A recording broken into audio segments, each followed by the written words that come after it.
On a freezing December night in Miami, Lena Hart sat abandoned on cathedral steps in a $15,000 wedding gown, jilted, humiliated, and completely alone.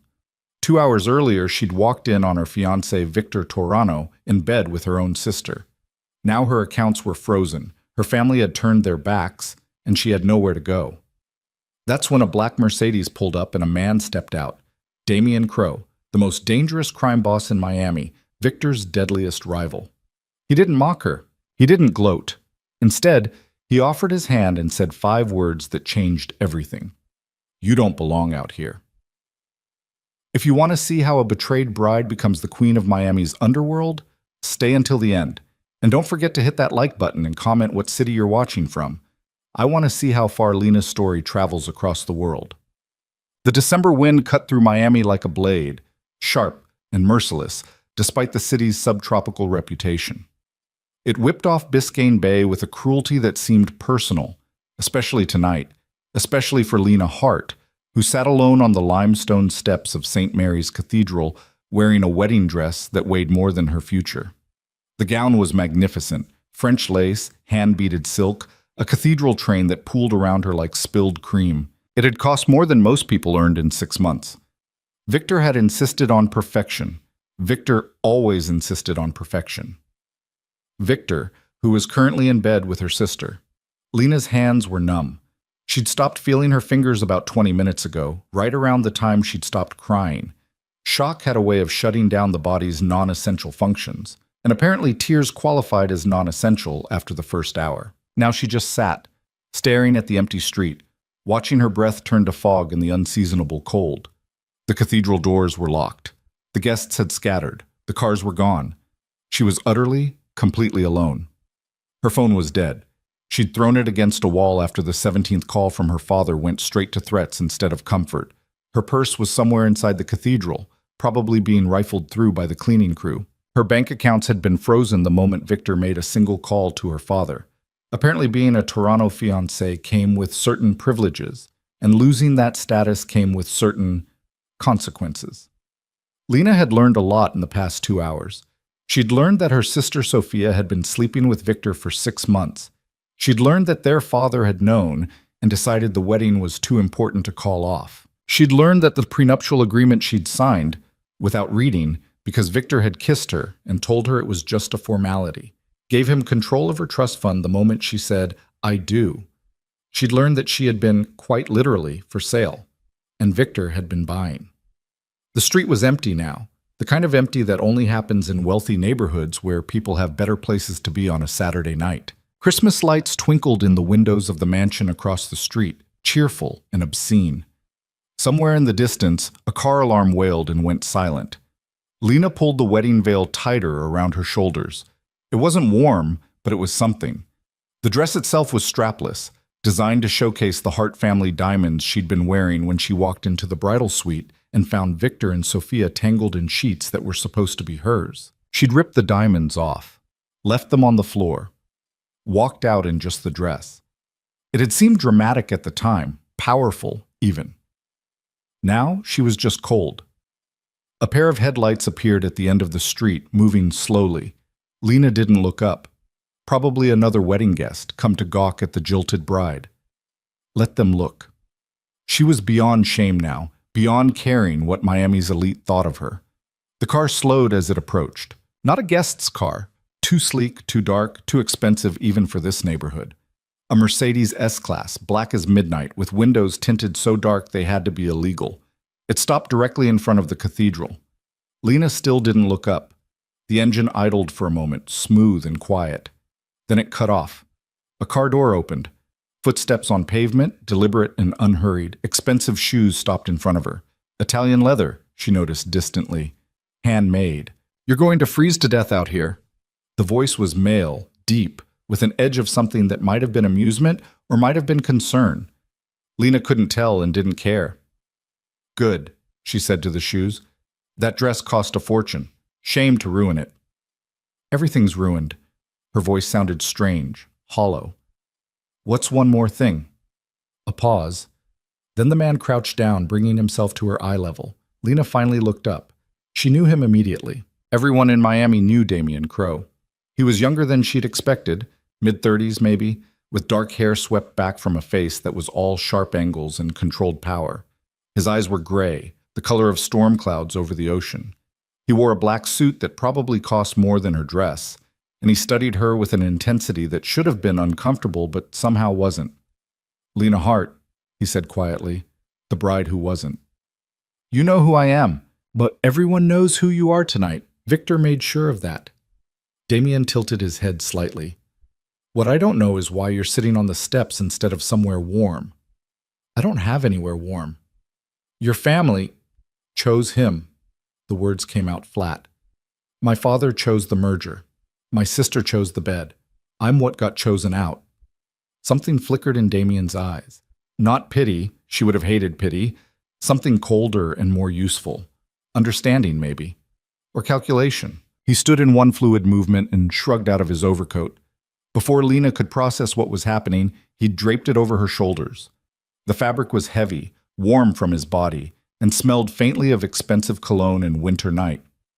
"Come with me," Damien said. "Why would I do that?"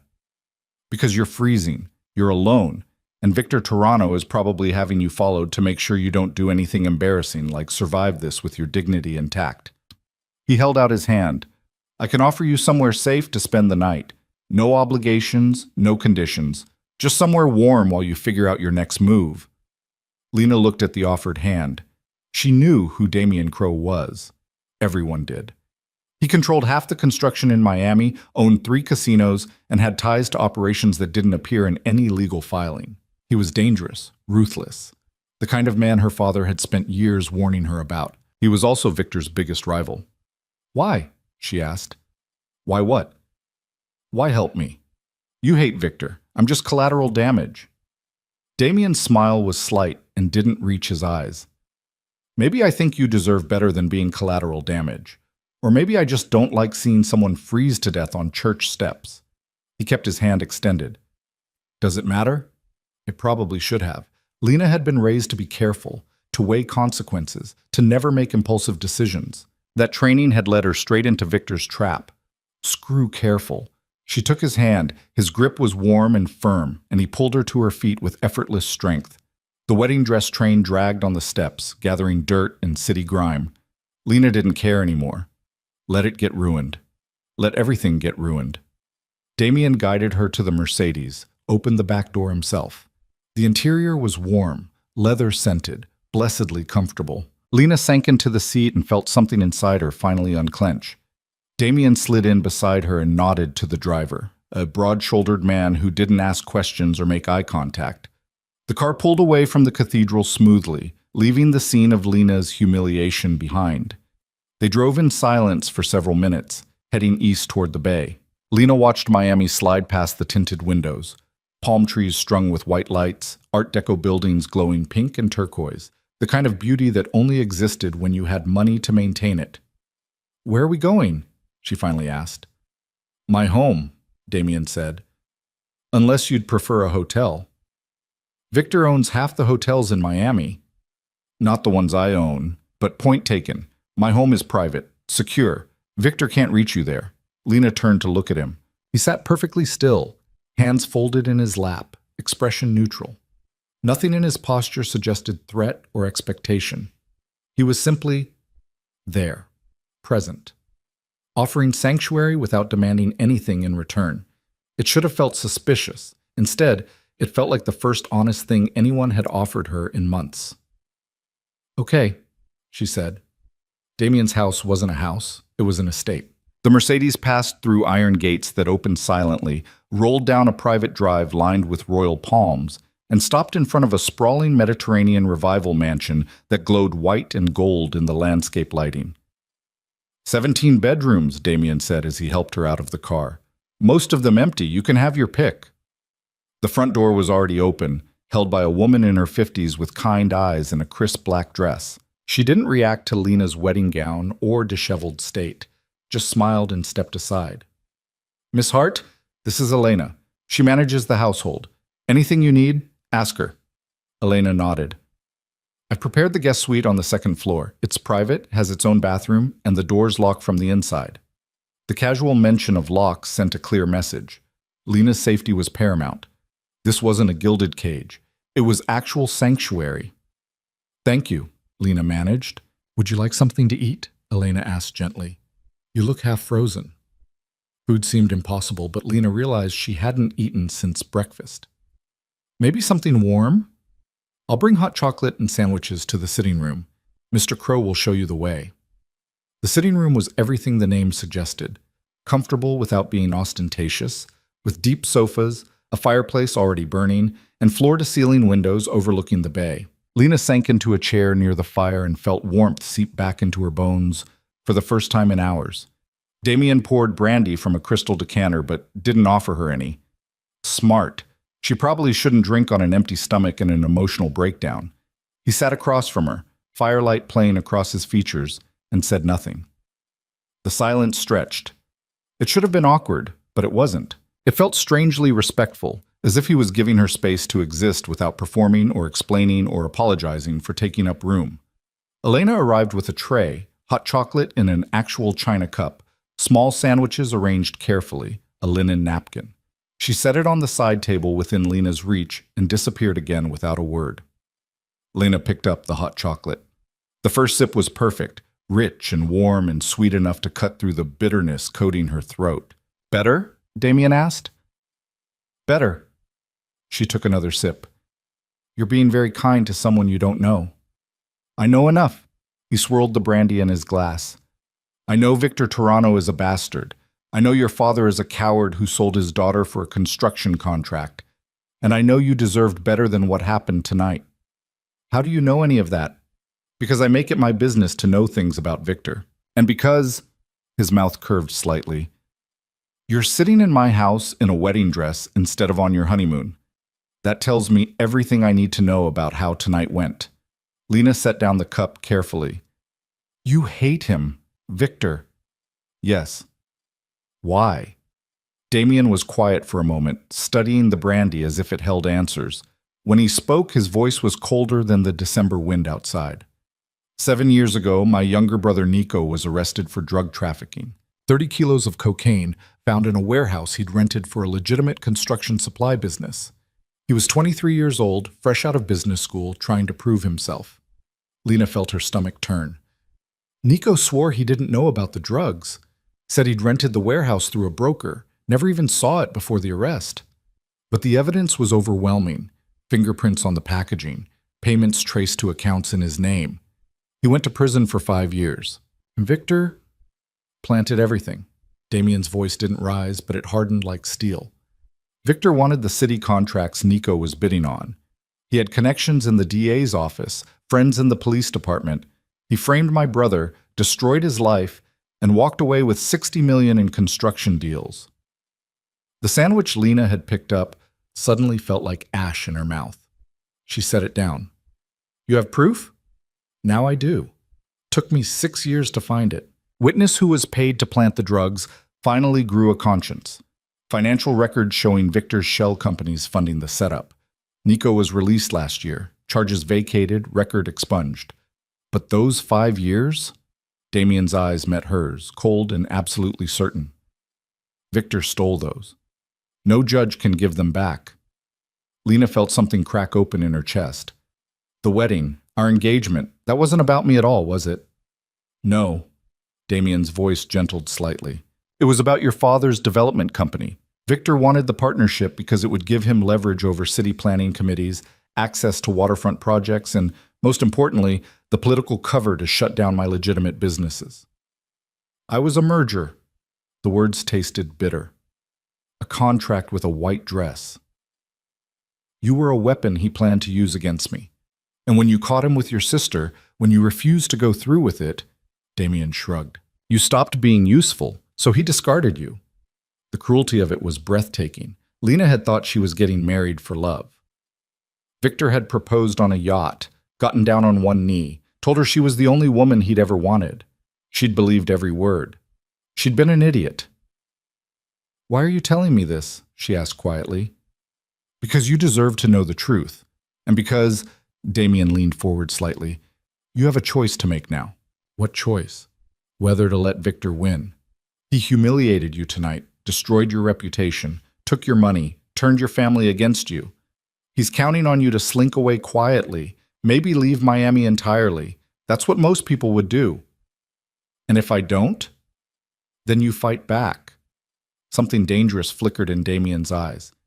You learn who your real enemies are, and you make sure they regret underestimating you. Lena's heart was pounding. You want revenge. I want justice. There's a difference. Damien sat back. But I'm not asking you to do anything. Tonight you're a guest.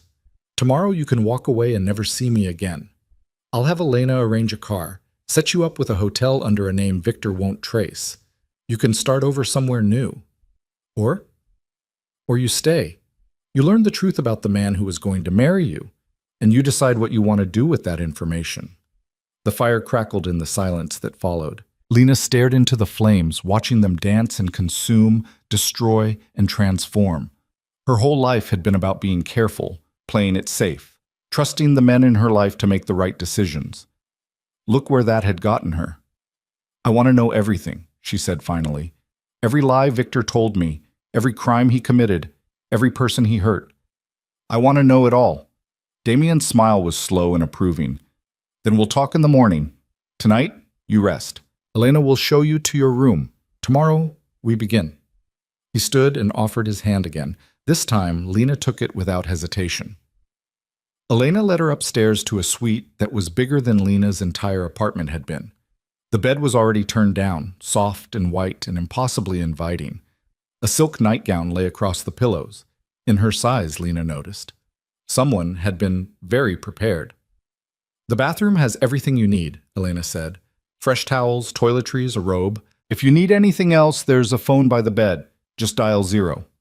Thank you, Elena, for everything. The older woman's expression softened. Get some sleep, Miss Hart. Things always look different in the morning. Lena wasn't sure about that, but she was too exhausted to argue. She locked the door after Elena left, then stared at herself in the bathroom mirror. The woman looking back was a stranger, mascara smudged, hair falling from its elaborate updo, wedding dress wrinkled and stained. She looked like a ghost bride, something out of a horror story. Maybe that's exactly what she was. It took 20 minutes to get out of the dress. The buttons went all the way down the back, tiny pearls that Victor had insisted were romantic. Lena had to contort herself to reach them, and halfway through she nearly gave up and just ripped the damn thing off. But she didn't. She worked each button free carefully, methodically, refusing to let Victor steal even this small act of control. When the dress finally pooled at her feet, she stepped out of it and left it there on the marble floor. Let someone else deal with it. She was done. The shower was hot enough to hurt, and Lena stood under the spray until her skin turned pink and her tears mixed with the water and disappeared down the drain. She cried for the wedding that wasn't, for the love that had never been real, for the sister who'd betrayed her and the father who'd sold her. She cried until there was nothing left, and then she dried off, put on the silk nightgown, and crawled into the enormous bed. Sleep claimed her almost instantly, deep and dreamless and absolutely necessary. Oh. Morning came with sunlight streaming through windows Lena didn't remember opening. She blinked awake slowly, disoriented by the unfamiliar ceiling, the Egyptian cotton sheets, the faint sound of waves. Then it all came rushing back. The wedding. The betrayal. Damien Crowe. Lena sat up and found a tray on the nightstand. Coffee, orange juice, pastries still warm from the oven.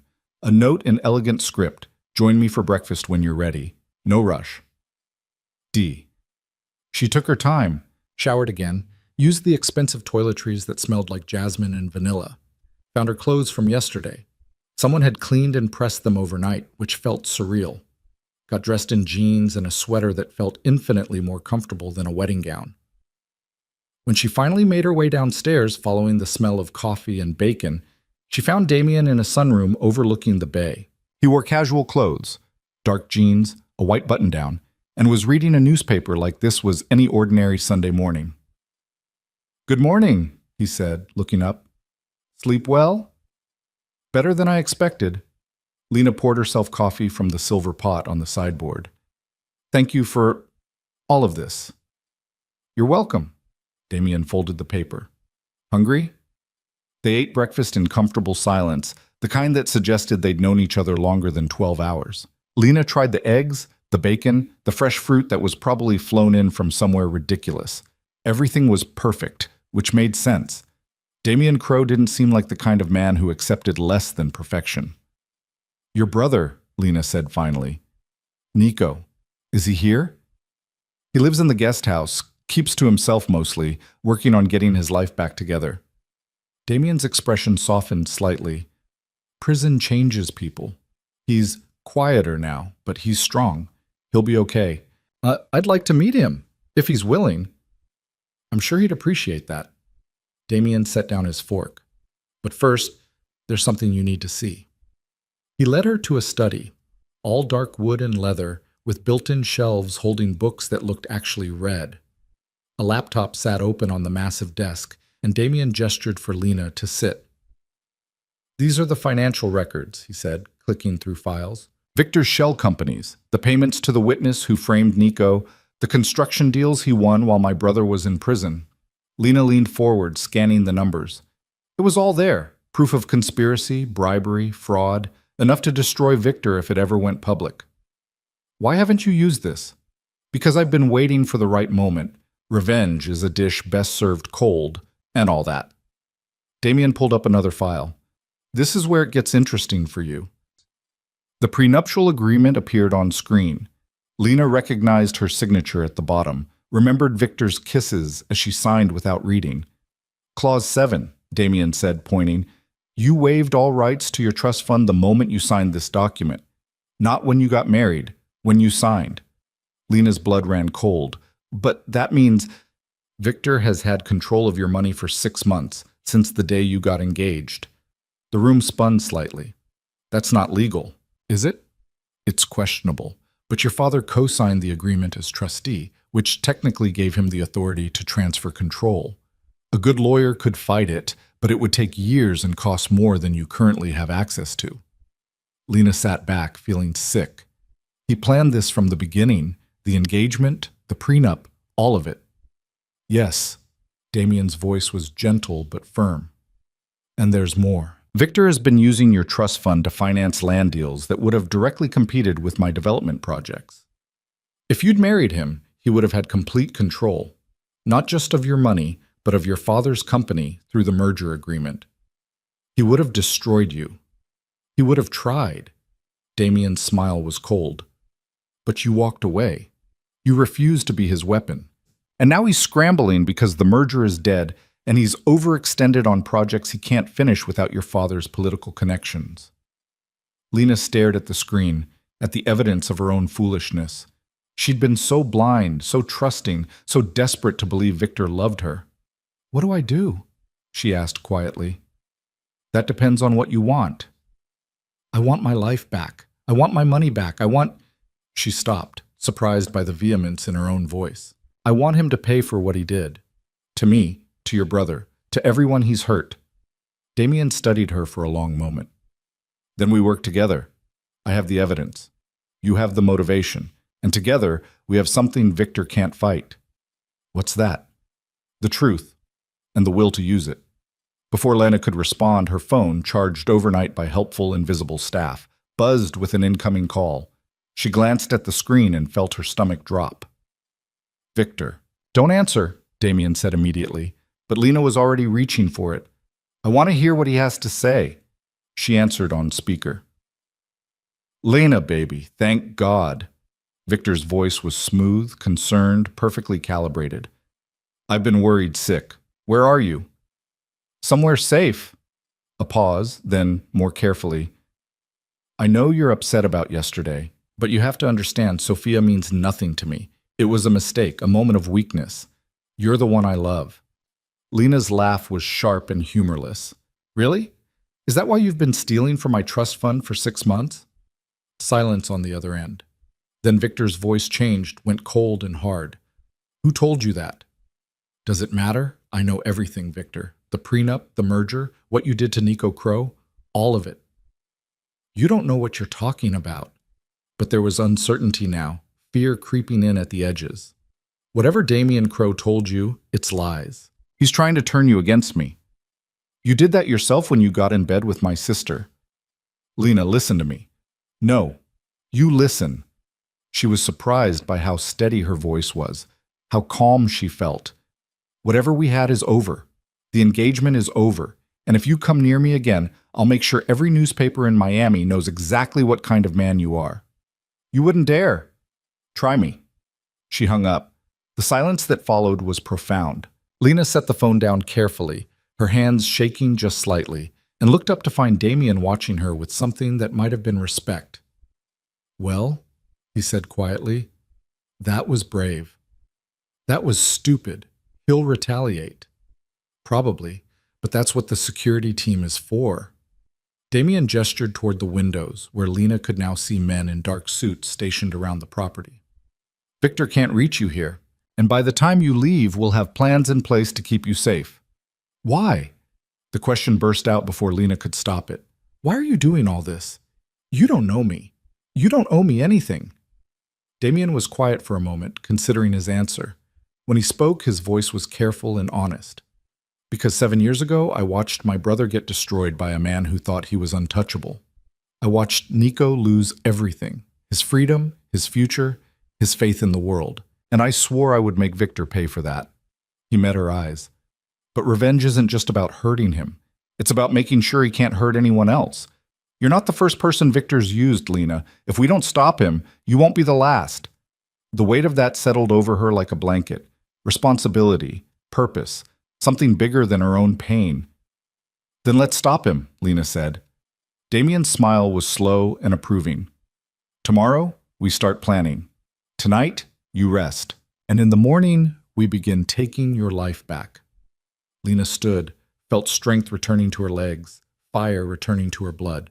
She was done being a victim, done being someone else's chess piece.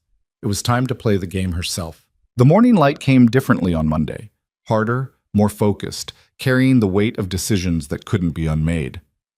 Lena woke to the sound of waves and the knowledge that her old life was gone, burned to ash in a bridal suite she'd never see again. What came next would be entirely her choice, and that terrified her more than anything Victor had done. She found Damien already in the study, surrounded by documents that painted a 7-year portrait of corruption. He looked up when she entered, his gray eyes assessing, and gestured to the chair across from him. Coffee's on the sideboard. You'll want it strong for this. Lena poured herself a cup and sat. The study felt different in daylight, less imposing, more like a war room.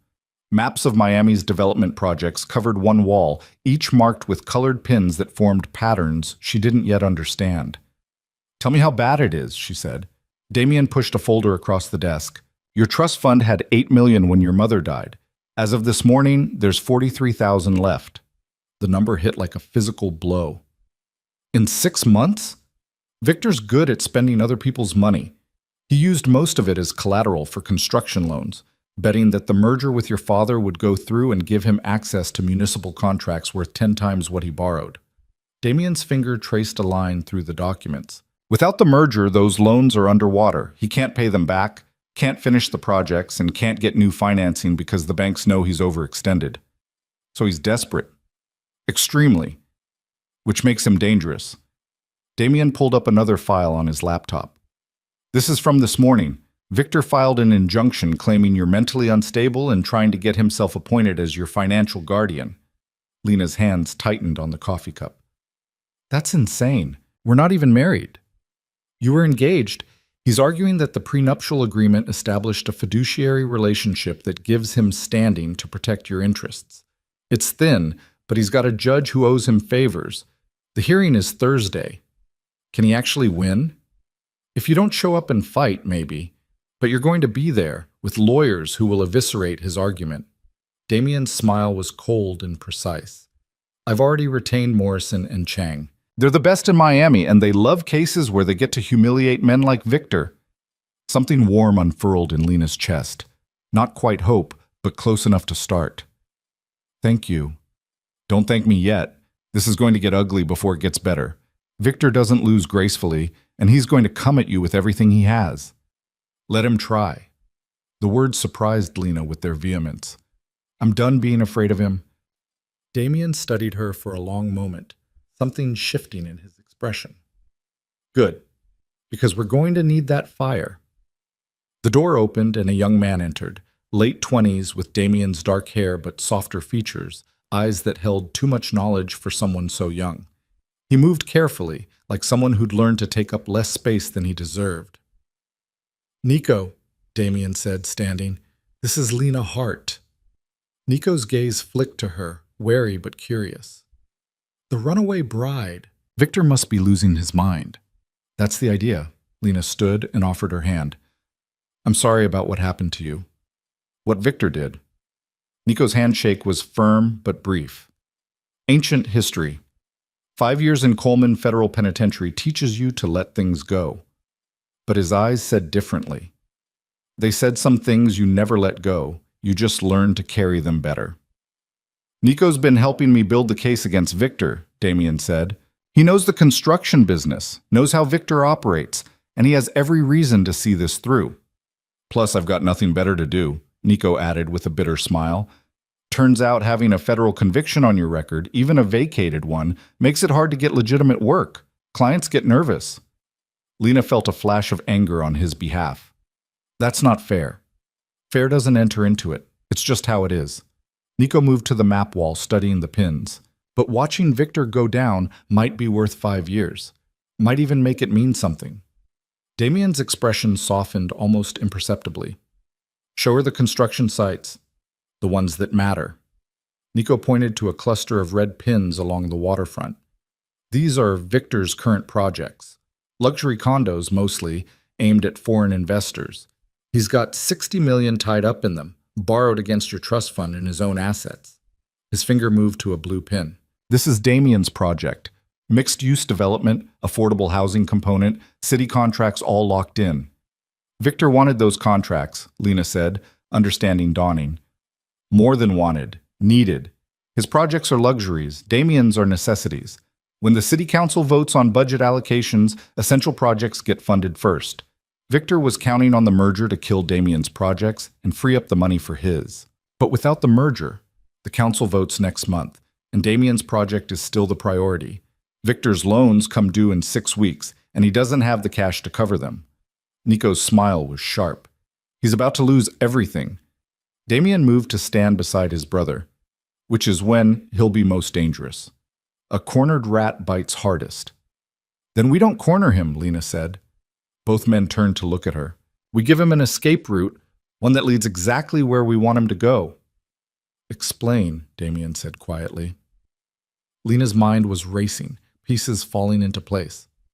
"Victor filed that injunction because he's panicking. He needs access to money, any money, and my trust fund is the only source he has left. But what if we make him think there's another option?" "What kind of option?" "My father." The words tasted bitter, but Lena forced them out. "Richard Hart is a coward, but he's not stupid. He signed that prenup because Victor convinced him the merger was worth it.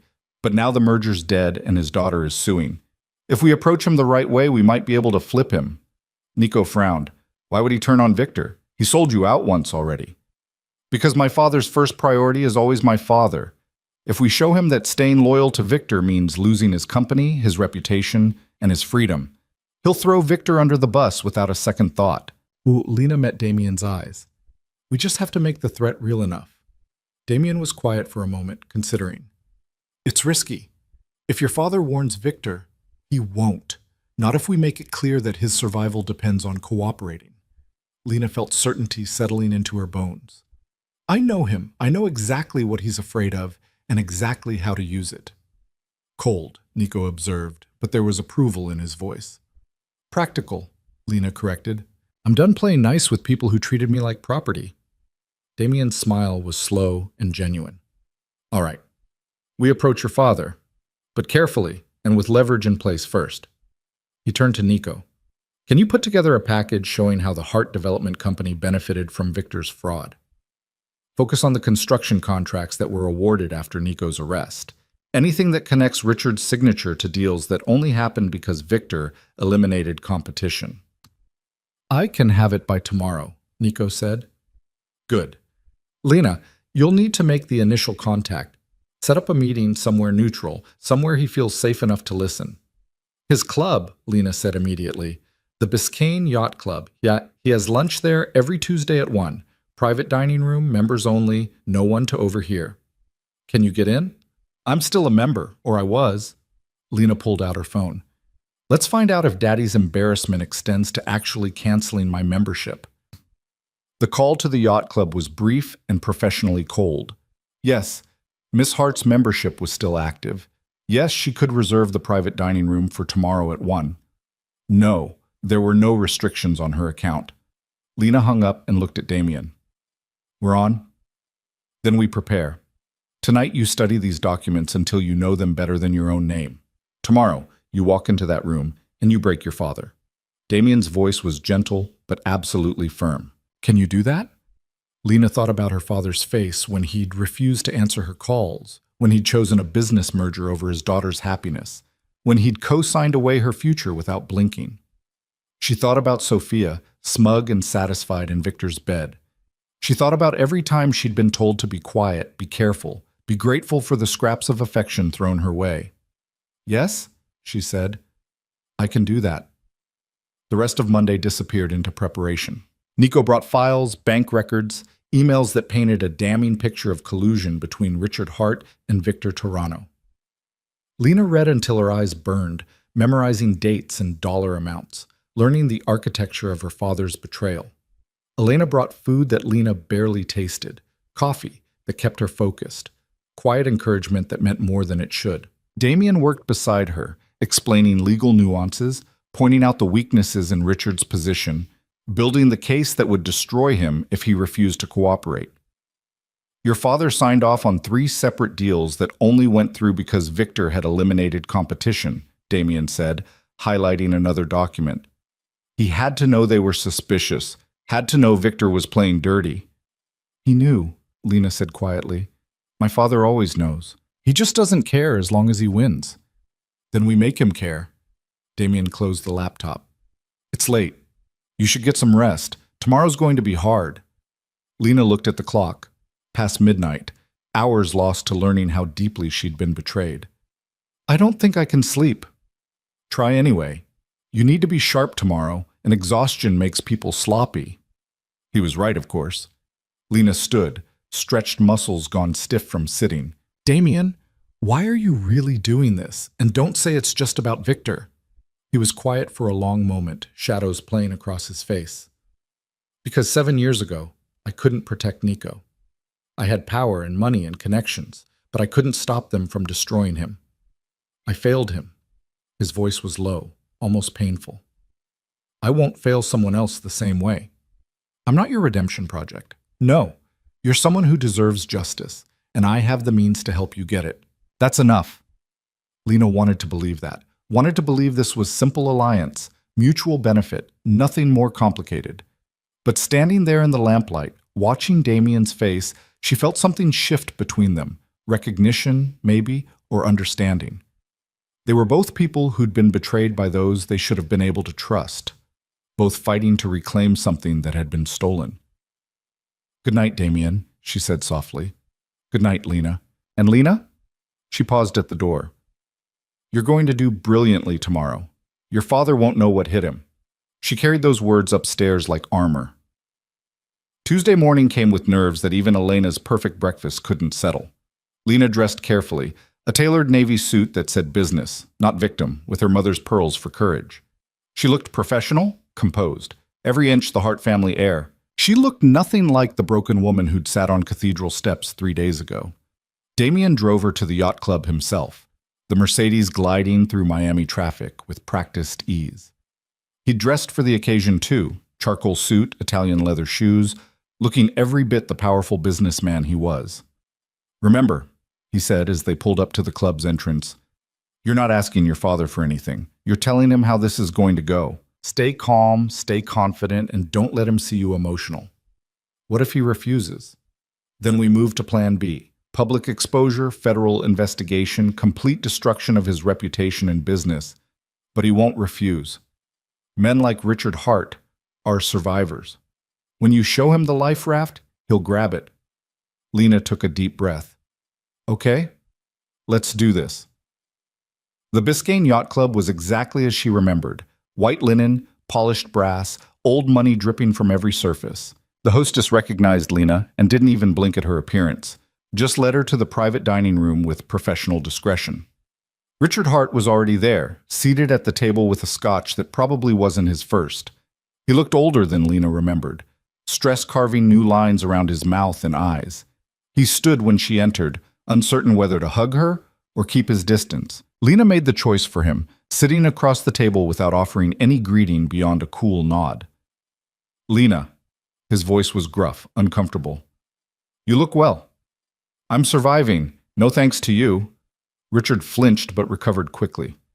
"Now, sweetheart, you have to understand my position. The merger was important, worth billions to the company. I couldn't let personal feelings stop." Lena's voice was sharp enough to cut. "I didn't come here for excuses. I came to give you one chance to save yourself." Her father's expression shifted from paternal to wary. "What are you talking about?" Lena pulled out the folder Damien had prepared, slid it across the table. "Open it." Richard did, his face paling as he scanned the documents. Construction contracts, bank transfers, emails with Victor discussing deals that happened suspiciously close to Nico Crow's arrest. Evidence of collusion, fraud, possibly conspiracy. "Where did you get these?" His voice was barely a whisper. "That doesn't matter. What matters is that I have them, and I'm prepared to give them to the federal prosecutor investigating Victor unless you cooperate." "Investigating Victor? For what?" "For framing Nico Crow 7 years ago. For fraud, corruption, bribery. The case is solid, Daddy. They're going to arrest him within the month." Lena leaned forward. "And when they do, they're going to look very carefully at everyone who benefited from his crimes, including you." Richard's hands shook slightly as he closed the folder. "I didn't know about Nico. I swear, I had no idea Victor—" "You knew enough. You knew Victor was eliminating competition, and you profited from it. That makes you an accessory, legally speaking. You could be looking at 10 years in federal prison." "Jesus Christ, Lena." Richard drained his scotch. "What do you want?" "I want you to testify against Victor. I want you to provide documentation of every deal you did with him, every contract that came through under suspicious circumstances. And I want you to return control of my trust fund immediately. The trust fund is complicated. The prenup is fraudulent. Victor had you sign over control before I even got engaged, which means the whole agreement is void. Any competent lawyer will tear it apart in 5 minutes." Lena's voice was steel. "But if you fight me on this, I'll make sure those documents end up in the hands of every prosecutor in Miami. You'll lose everything. The company, your reputation, your freedom. Is Victor's friendship really worth that?" Richard looked at his daughter like he was seeing her for the first time. "When did you become so hard?" "When you sold me to a criminal and chose profit over family." Lena stood. "You have until Friday to decide. Cooperate and you might salvage your business and stay out of prison. Refuse and I'll burn your whole world down and sleep peacefully doing it. And if I testify, if I help you destroy Victor, what happens to Sophia?" The question caught Lena off guard. "What about her?" "She's pregnant." Richard's voice was heavy. "Victor's child. She told me last week." The room tilted slightly. Sophia, pregnant with Victor's baby. Sophia, who destroyed Lena's wedding and apparently gotten everything she wanted in return. "Then she made her choice," Lena said, voice remarkably steady. "And she'll live with the consequences, just like you will." She turned to leave, then paused at the door.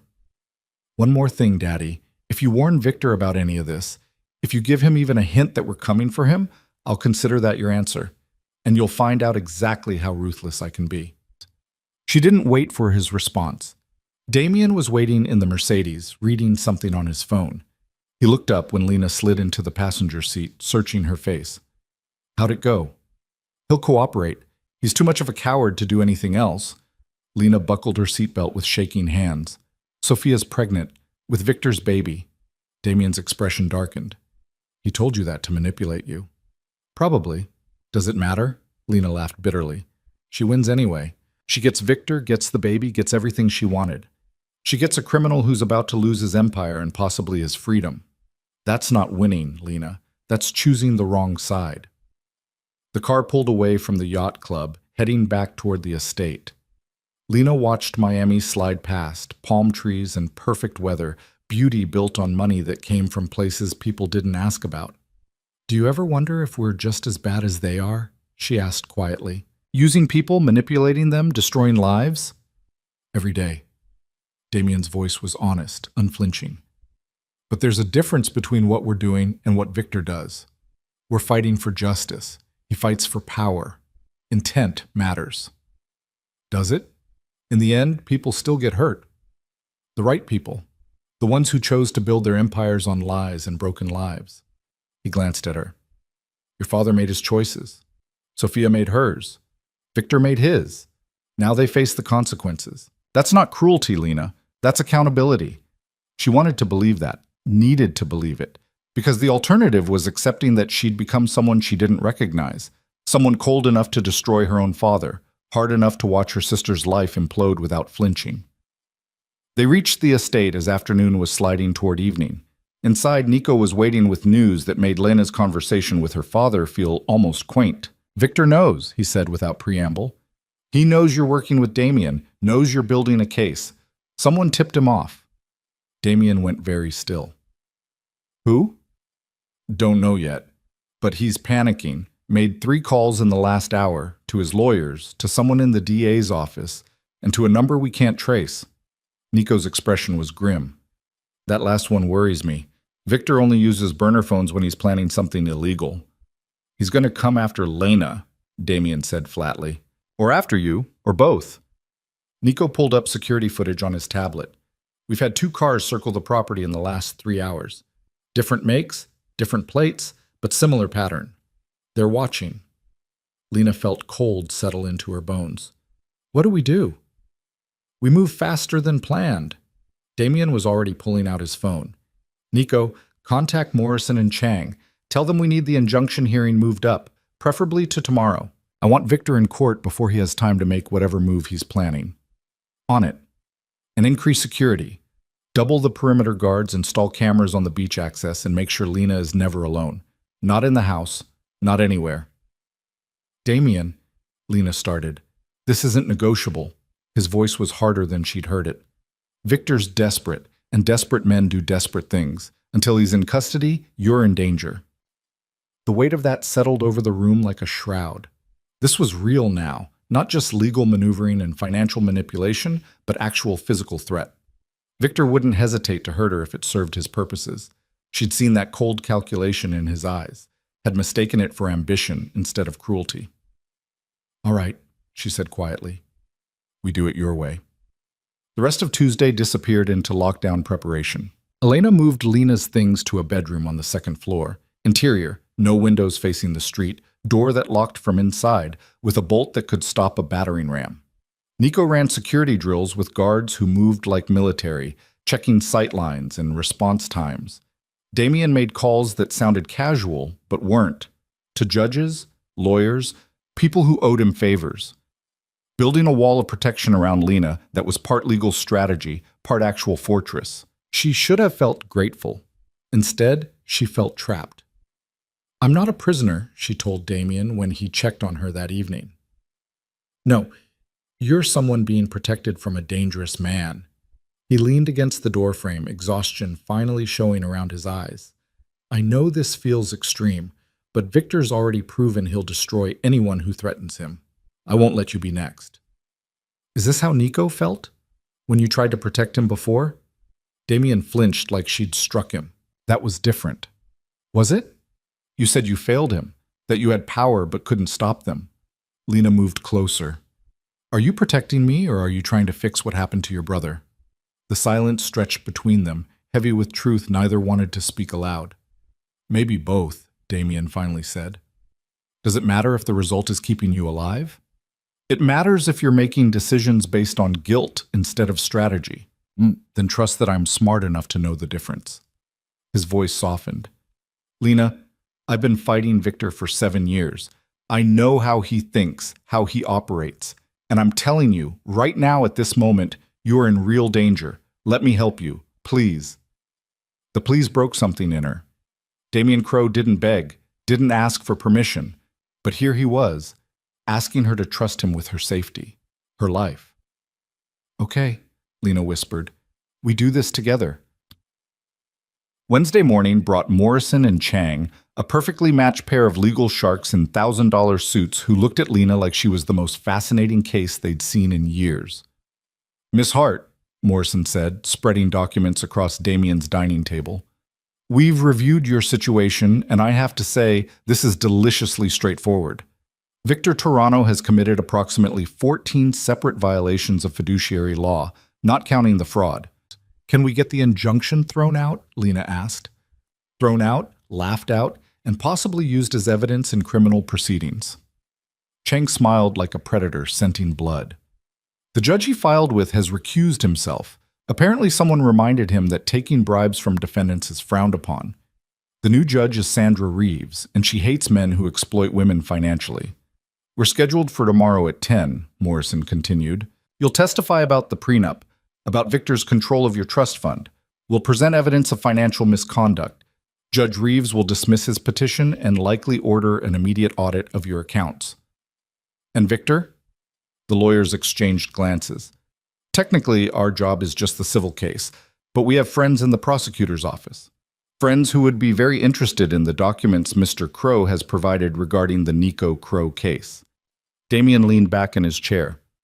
How long until they move? If we deliver the evidence tomorrow after the hearing, arrest warrant by Monday, maybe sooner if they consider him a flight risk. 5 days. In 5 days, Victor would be in federal custody and Lena's nightmare would be over. It felt too easy, too clean. What's the catch? She asked. Morrison's smile faded. The catch is that Victor knows he's running out of time. Men in his position tend to make dramatic gestures. We'll have courthouse security on high alert, but he might try something before we get there, Lena finished. We'll be ready, Damien said quietly. The rest of Wednesday was waiting. Lena tried to read, to eat, to do anything that felt normal. But normal was gone, replaced by this strange, suspended reality where armed men patrolled the gardens and every car that passed felt like a threat. Evening came with storm clouds rolling in from the Atlantic, turning the sky bruised purple and angry. Lena stood at the window of her secure bedroom watching lightning fork across the horizon and felt the weight of everything pressing down.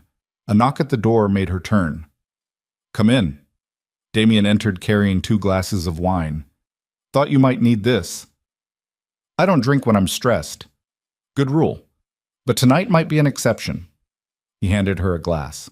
Tomorrow's going to be hard. Tonight you should rest. Is that an order? But Lena took the wine, sipped it.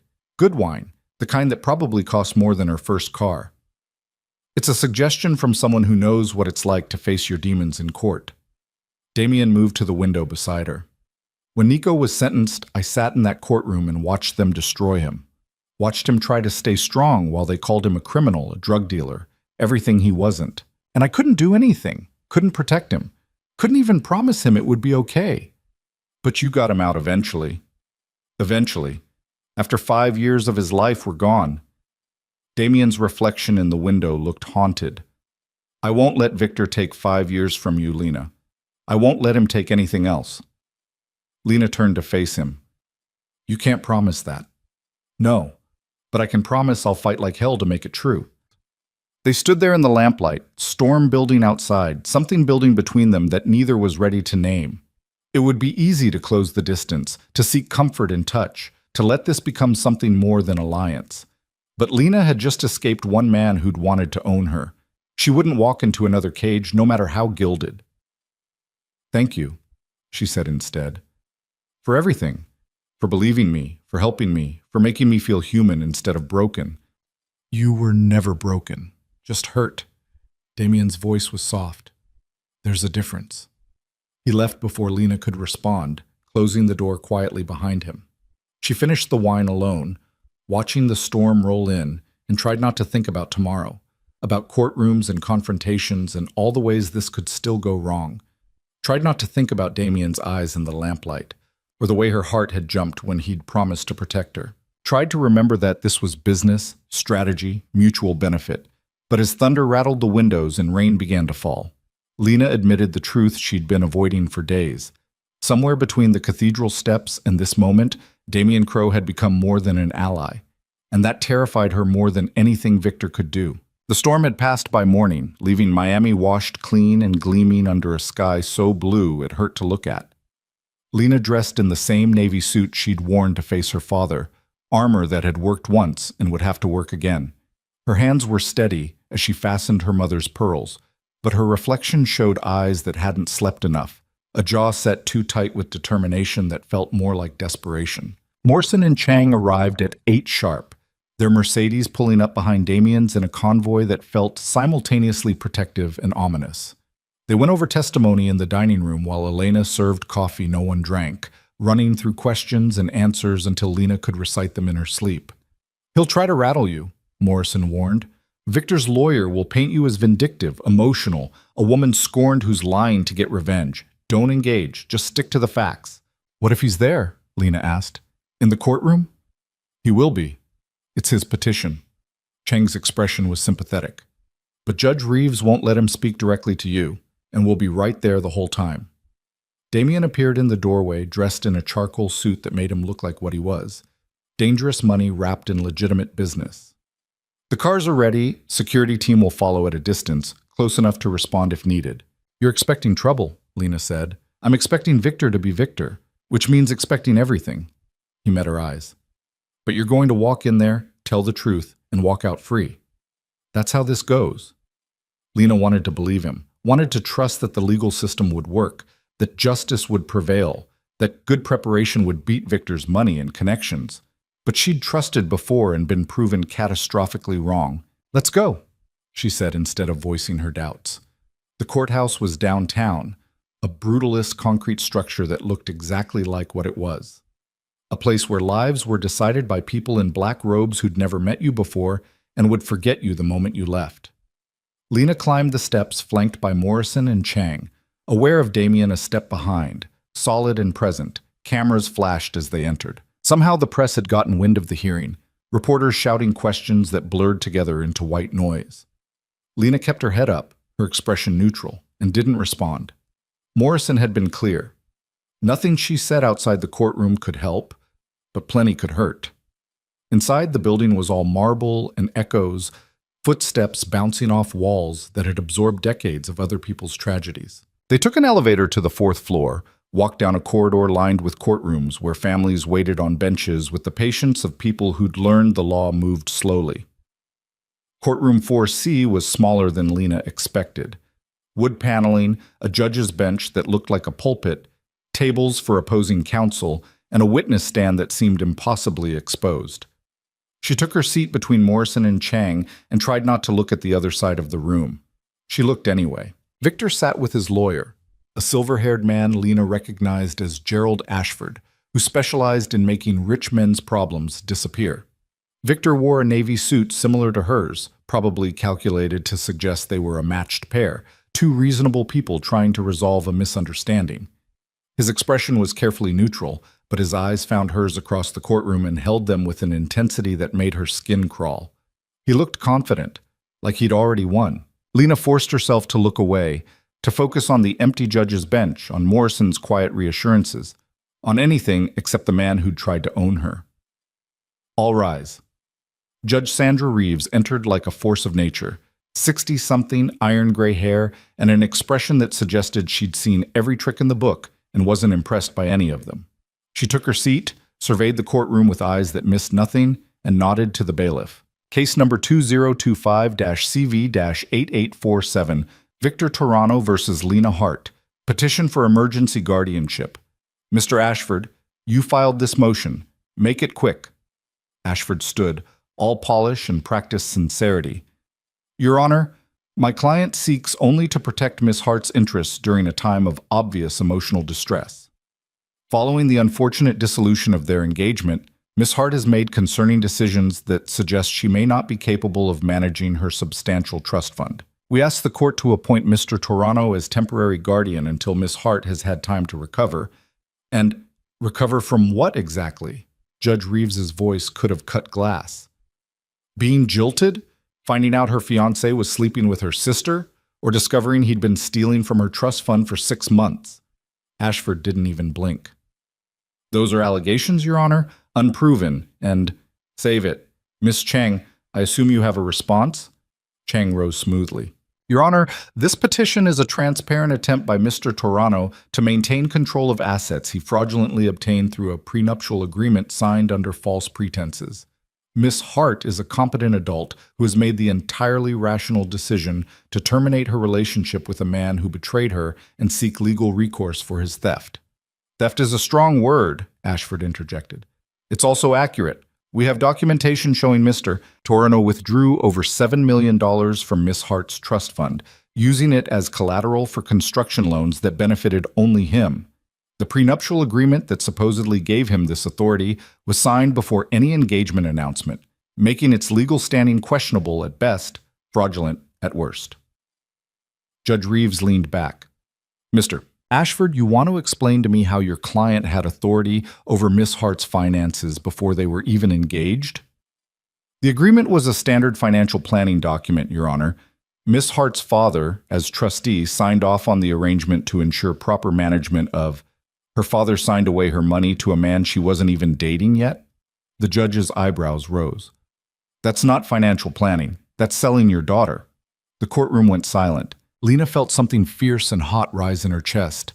Vindication, maybe? Or just the relief of someone finally saying the truth out loud. Ashford recovered quickly.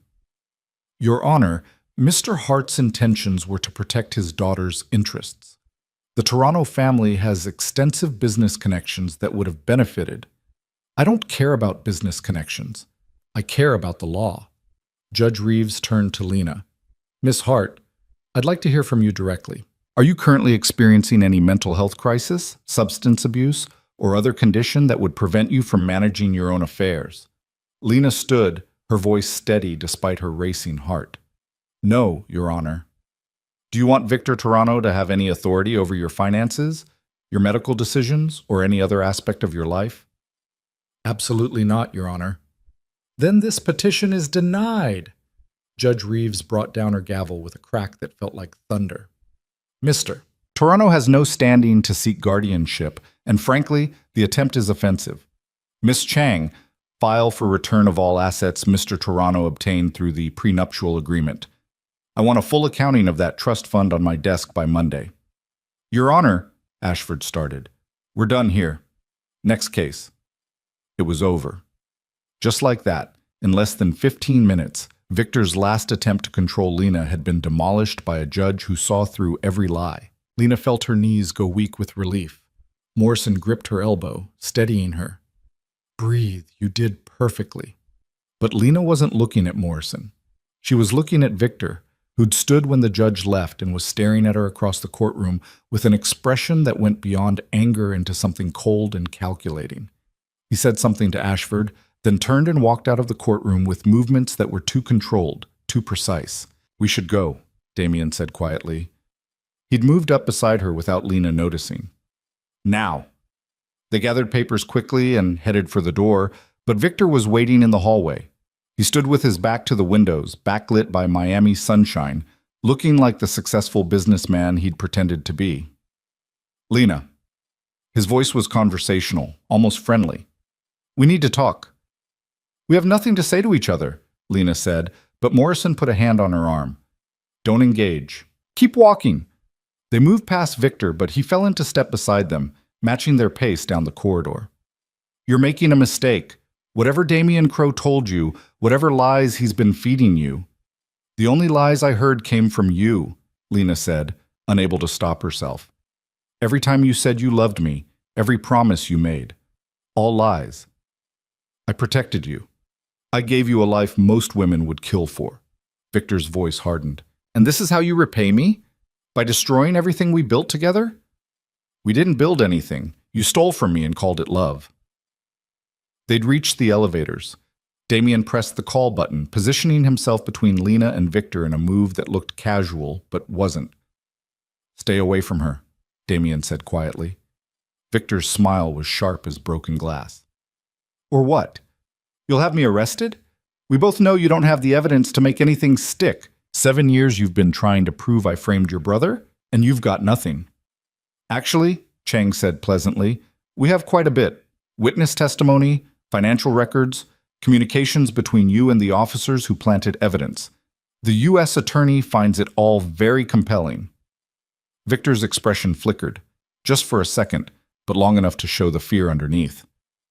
You're bluffing. Am I?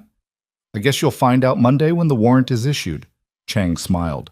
I'd avoid any international travel if I were you. Flight risk tends to eliminate bail as an option. The elevator arrived with a cheerful ding. Lena stepped inside, Morrison and Chang flanking her, Damien standing guard at the door. Victor didn't move, just stood in the hallway watching them with eyes that promised this wasn't over. You'll regret this, he said as the doors began to close. Both of you. I'll make sure. The doors shut, cutting off whatever threat he'd been about to make. Lena let out a breath she hadn't known she was holding. Is it true? About the arrest warrant? True enough, Chang said. We delivered the evidence to the prosecutor yesterday. They're moving faster than expected because Nico Crow's case gives them federal jurisdiction. Victor will be in custody by Tuesday, maybe sooner. Then it's really over. Lena felt tears prick her eyes and blinked them back. I'm free. Almost free, Morrison corrected gently. We still need to recover your trust fund, and Victor's going to fight that every step of the way. But the hard part's done. You stood up to him and won. The elevator reached the ground floor, and they emerged into a lobby that felt too bright, too normal for everything that had just happened. Lena wanted to run, to scream, to do something that matched the relief and terror and vindication coursing through her veins. Instead, she walked calmly to the waiting cars, smiled politely for the cameras that were still flashing, and let Damien guide her into the Mercedes with a hand that was warm and steady against her back. They were 3 blocks from the courthouse when the first SUV appeared. It came out of a side street fast, black with tinted windows, and fell in behind them with the kind of precision that said professional driver. Damien noticed it immediately, his posture shifting from relaxed to alert in a heartbeat. We've got a tail, he said to the driver. I see it. The driver, Marcus, Lena remembered, adjusted the rearview mirror. Want me to lose them? Not yet. Let's see what they do. A second SUV appeared from another side street, boxing them in from the front. Marcus swore quietly and reached for something under his seat. Damien, Lena said, hearing her voice shake. What's happening? Victor's making his move. Hold on. The SUV in front slammed on its brakes. Marcus swerved, but the street was too narrow, traffic too heavy. They came to a stop boxed in on both sides, pedestrians scattering as doors opened and men poured out. 4 men, maybe 5, all wearing dark suits and moving with military precision. They surrounded the Mercedes in seconds, and the one closest to Damien's window tapped on the glass with something metal that might have been a gun. Step out of the car, Mr. Crow. Miss Hart. Nice and slow. Damien's hand found Lena's, squeezed once. Do what they say. Stay calm. Security team is 2 minutes behind us. That's 2 minutes too long, Lena whispered, but she was already unbuckling her seatbelt. They stepped out into Miami sunshine that suddenly felt hostile. The men moved to surround them, and Lena recognized the lead man from somewhere. Victor's security detail, maybe, or one of the contractors who'd hung around the wedding planning meetings. Miss Hart, Mr. Toronto would like a word with you, the man said politely, as if he wasn't currently kidnapping them in broad daylight. Tell Mr. Toronto to make an appointment, Damien said coldly. This isn't a request. A gun appeared, held low and casual, pointed at Damien's chest. Lena felt her breath stop. This was insane. They were in downtown Miami, surrounded by buildings full of lawyers and judges and people who could see exactly what was happening. Victor couldn't possibly think he'd get away with this, except apparently he did. Your car or ours? The man asked. Either way, you're coming with us. Damien looked at Lena, calculation flickering in his eyes. She could see him weighing options, measuring distances, trying to find the move that kept her safe. But there were too many guns, too many men, and civilian cars were stopped all around them with people inside who could get caught in crossfire. We'll go, Damien said, but only to talk. You hurt her, and there's nowhere Victor can hide. Mr. Toronto doesn't want to hurt anyone. He just wants a conversation. They were herded into one of the SUVs, Lena and Damien in the back. 2 armed men on either side, the remainder following in the second vehicle. The Mercedes was left blocking traffic, Marcus shouting into his phone, probably calling the security team that was going to arrive too late. The SUV pulled into traffic smoothly, heading north toward the waterfront. Lena's mind raced through options and found none that didn't end with someone getting shot. Damien sat perfectly still beside her, but she could feel the tension radiating off him like heat. "Where are we going?" she asked. "Mr. Toronto's office. He has a proposal for you." "I'm not interested in proposals from men who kidnap people." The guard smiled without humor. "You might want to hear this one. It concerns your sister." Lena's stomach dropped. "What about Sophia?" "You'll see." They drove in silence through streets Lena knew by heart, past the Performing Arts Center, along the bay, into the financial district where glass towers reflected endless blue sky. Victor's office was in one of the newer buildings, all steel and prestige, with his name on the directory in letters that screamed success. The SUV pulled into an underground garage, away from witnesses and security cameras that might have captured this crime in progress. They were escorted to a private elevator that required a keycard, rode up in silence that felt like pressure building before an explosion. The doors opened directly into Victor's penthouse office. Floor-to-ceiling windows overlooked Biscayne Bay. Expensive art hung on walls painted the color of money, and behind a desk the size of a small car sat Victor Toronto, looking perfectly composed despite the fact that he'd just committed felony kidnapping. "Thank you, gentlemen," he said to the guards. "Wait outside." "Sir, are you sure?" "Outside." Victor's voice carried the kind of authority that came from years of having men with guns do exactly what he said. The guards left, closing the door behind them. Lena and Damien stood in front of the desk like students called to the principal's office. Victor studied them for a long moment, then stood and moved to the windows, hands in his pockets, the picture of casual power. "I'm going to make this very simple," he said, without turning around. "Lena, you're going to drop all charges, tell the judge you made a mistake about the trust fund, and publicly announce that our breakup was mutual and amicable. You're going to smile for the cameras and thank me for being so understanding. And if I don't?" Lena's voice was steadier than she felt. Victor turned, and his smile was the coldest thing Lena had ever seen. "Then Sophia has a tragic accident. Pregnant women are so fragile, you know. Falls downstairs, car accidents, terrible things that happen to careless people." The room tilted. Lena grabbed the back of a chair to steady herself. "You're threatening your own child." "I'm threatening the leverage I have over you. Whether that child ever gets born depends entirely on your cooperation." Victor moved back to his desk, picked up a folder. "I've drafted a statement for you to sign. You'll read it at a press conference this afternoon.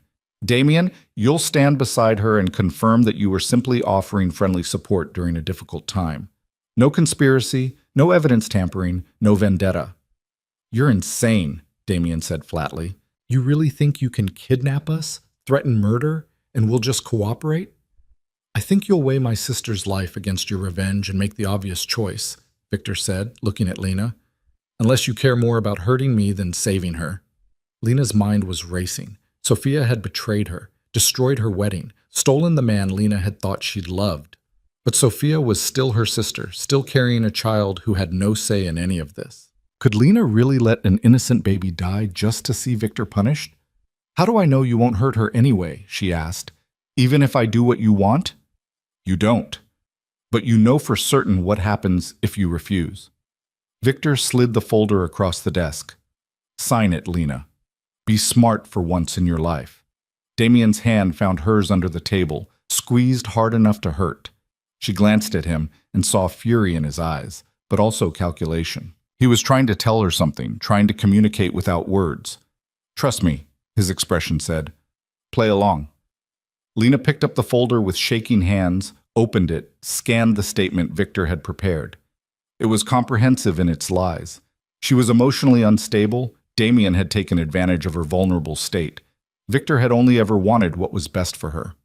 Reading it made her feel sick. "I need to see Sophia first," she said. "I need to know she's okay before I sign anything." "Not possible." "Then no deal." Lena closed the folder.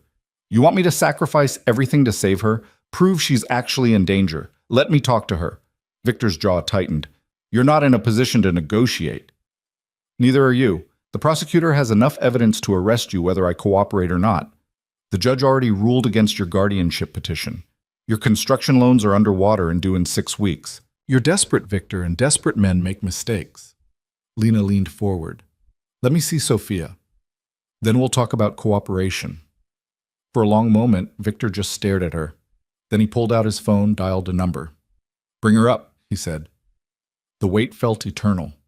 Lena counted her heartbeats, tried to steady her breathing, tried not to think about all the ways this could go catastrophically wrong. Damien stood perfectly still beside her, but she could feel the violence coiled in him, waiting for the right moment to strike.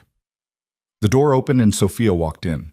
She looked terrible, pale and thin despite the supposed pregnancy, dark circles under eyes that wouldn't quite meet Lena's. She wore a loose dress that could have been hiding anything, and she moved like someone who'd forgotten how to take up space. Sophia, Lena breathed. Her sister's eyes finally met hers, and Lena saw terror there. Real, genuine fear that made her earlier anger feel petty and small. I'm sorry, Sophia whispered. Lena, I'm so sorry. I didn't know he would… Quiet. Victor's voice cracked like a whip. Lena wanted proof you're alive. There's your proof. Now sign the statement. But Lena was staring at her sister, reading the truth in every line of her body. You're not really pregnant, are you? Sophia's silence was answer enough. Another lie, Lena said, almost admiringly. You told our father you were pregnant to keep him loyal to Victor, but it was always a lie. Smart girl, Victor said. But it doesn't change anything. Sophia's life is still on the line, pregnant or not. Let her go, Lena said. Let Sophia walk out of here right now, and I'll sign whatever you want. Lena, no, Damien started. Let her go, Victor. She's useless to you anyway. The fake pregnancy won't keep our father in line once he knows the truth. She's just dead weight. Victor considered this, weighing his options. Fine. Sophia can leave, but you stay until the press conference is done and every camera in Miami has seen you read that statement. Then you're free to go back to your pathetic little revenge fantasy. Deal, Lena turned to her sister. Go, right now. Don't look back. Sophia's eyes were swimming with tears. I never meant for it to go this far. I just wanted… I know what you wanted. Go before he changes his mind. Sophia ran. Actually ran for the door, yanked it open, and disappeared into the hallway beyond. Lena heard her footsteps echoing, fading, gone. One person safe. One small victory. Victor picked up his phone again. Prep the conference room. We're going live in 20 minutes. He looked at Lena. You're going to be very convincing, very grateful, very apologetic. Any deviation from the script, and Damien Crowe becomes the next person to have an unfortunate accident. Understood? Understood, Lena said, and picked up the pen. She was halfway through signing her name when the windows exploded. Glass shattered inward in a spray of diamond fragments, and something metal came flying through, smoke grenades. Lena's brain supplied distantly, even as Damien was tackling her to the floor. Smoke filled the office instantly, thick and choking, and someone was yelling orders in the hallway. Gunshots cracked the air. Lena felt Damien covering her body with his, felt the floor shake with the impact of boots, heard Victor shouting something that got cut off mid-word. Then hands were pulling her up. Someone familiar was saying her name, and she recognized Nico Crow's voice cutting through the chaos. Got them! South window! Rappel down! Move! Move! Lena was hauled toward the broken window, saw a rope hanging there impossibly, felt a harness being buckled around her waist by hands that worked with military efficiency. Nico's face appeared through the smoke, grim and focused. Hold tight and don't look down, he said, and then she was going over the edge. The descent was nightmare and miracle combined. 30 floors of empty air beneath her feet, rope burning through a friction device, wind whipping her hair into her eyes. Someone was descending beside her, controlling her speed, keeping her from falling. Damien, she realized. Of course it was Damien. They reached the ground in seconds that felt like hours.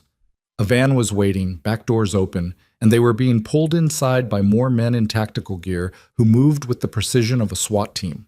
Nico appeared last, having rappelled down after them and slammed the doors shut. The van was already moving before Lena could process what had happened. What? How? She started. Security team tracked your phone, Nico said, stripping off his tactical vest. Soon as Marcus called in the kidnapping, we mobilized. Took us 20 minutes to get into position. Sorry it took so long. You blew up Victor's office, Lena said stupidly. Smoke grenades only. No actual explosives, though I was tempted. Nico's smile was fierce. Victor's security team surrendered the second we breached. Turns out they're not actually willing to die for a boss who's about to be indicted. Damien was checking Lena over for injuries, hands gentle but thorough. You okay? Did they hurt you? I'm fine. Sophia, did you see where she went? She's safe. Our team picked her up in the lobby. She's already giving a statement to the police about Victor's threats. Nico pulled out his phone, showed her a text. Your sister might have betrayed you, but she's not suicidal. Soon as she was clear, she told us everything. Lena sagged against the van wall, adrenaline draining and leaving exhaustion in its wake. It's really over? Not quite. Damien's voice was grim. Victor's probably already running. We need to make sure the police get to him before he makes it to the airport. But even as he spoke, Nico's phone rang. He answered, listened, and his smile spread slow and satisfied. Police just picked up Victor trying to board a private plane to the Caymans. He's in custody. Federal marshals are en route to take him into federal jurisdiction for the Nico Crow case. He looked at his brother. It's over, Damien. We won. The van went silent except for the rumble of the engine and Miami traffic flowing past outside. Lena looked at Damien, saw 7 years of pain and fury and determination finally releasing its grip on his features. He looked younger suddenly, or maybe just less haunted. Your brother, he said quietly. Justice for Nico. Justice for everyone Victor hurt, Nico corrected. Including you, Lena. Lena closed her eyes and let the truth of it sink in. Victor was in custody. The trust fund would be returned. The nightmare was actually finally ending. She'd won. They'd won. When she opened her eyes again, Damien was watching her with an expression she couldn't quite read. Relief and something else. Something warmer and more complicated. Thank you, she said, for everything. For believing me, for protecting me, for... Don't. His voice was rough. You saved yourself, Lena. I just provided the resources. You provided a lot more than that. The van pulled up to Damien's estate, and they climbed out into afternoon sunshine that felt surreal after the chaos.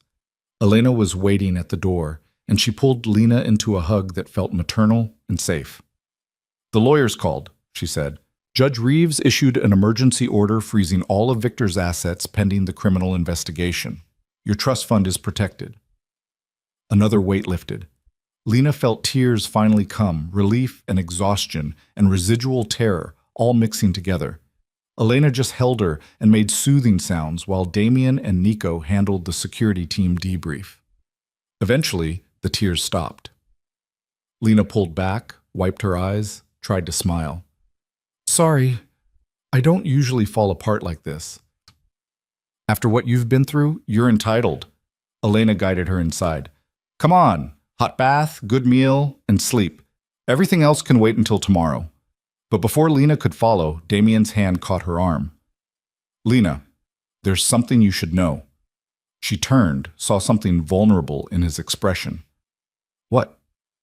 The evidence against Victor, the witnesses, the financial records. Most of that came from your father. Lena stared. My father helped you? After your meeting at the yacht club, he contacted Morrison directly. Provided documentation we didn't even know existed, testimony about deals that went back years. He's the reason the prosecutor moved so fast. Damien's voice was careful. I don't know if he did it to save himself or because he actually felt guilty, but without his cooperation, Victor might have stayed free long enough to hurt you.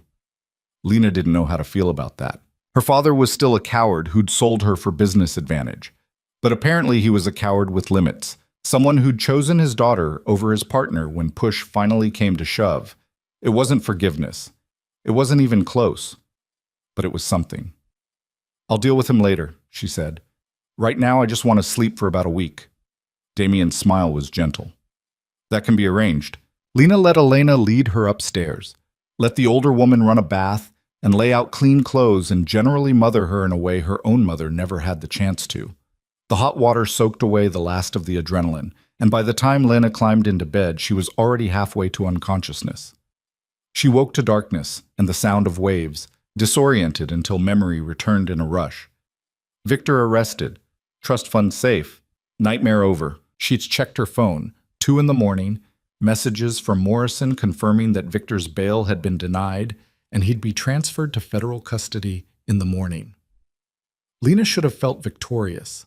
Instead, she felt hollow, scraped clean, uncertain what came next now that revenge was no longer her guiding star. She found herself walking downstairs, drawn by light from the study. Damien was there, still dressed from earlier, staring at documents spread across his desk with an expression she recognized, the look of someone who'd won the war but didn't know what to do with peace. He looked up when she appeared in the doorway. "Can't sleep? Slept enough? Too much, maybe?" Lena moved into the room. "You should rest, too." Soon. But he didn't move, just watched her with those storm cloud eyes. "Nico got justice," Lena said. "You kept your promise to him. 7 years late." "Better late than never." Damien's smile was tired. "You sound like Elena." They stood in comfortable silence, the kind that had developed between them over days that felt like years. Lena thought about everything that had happened since she'd sat on those cathedral steps, how much had changed, how far she'd come. "What happens now?" she asked. "For you, I mean, now that Victor's finished." "Honestly, I don't know. I've spent so long focused on destroying him that I never thought about what came after." Damien ran a hand through his hair. "Build more buildings, I suppose. Live my life, try to remember what that looks like when it's not consumed by revenge." "Sounds lonely." "It is." He met her eyes. "But necessary. Men like me, we're not built for normal relationships. Too much baggage, too many enemies. That's a convenient excuse. It's a true one." Lena moved closer, drawn by something she couldn't name. "What if I don't want normal? What if I want complicated and messy and real?" "Lena." Her name was a warning and a plea.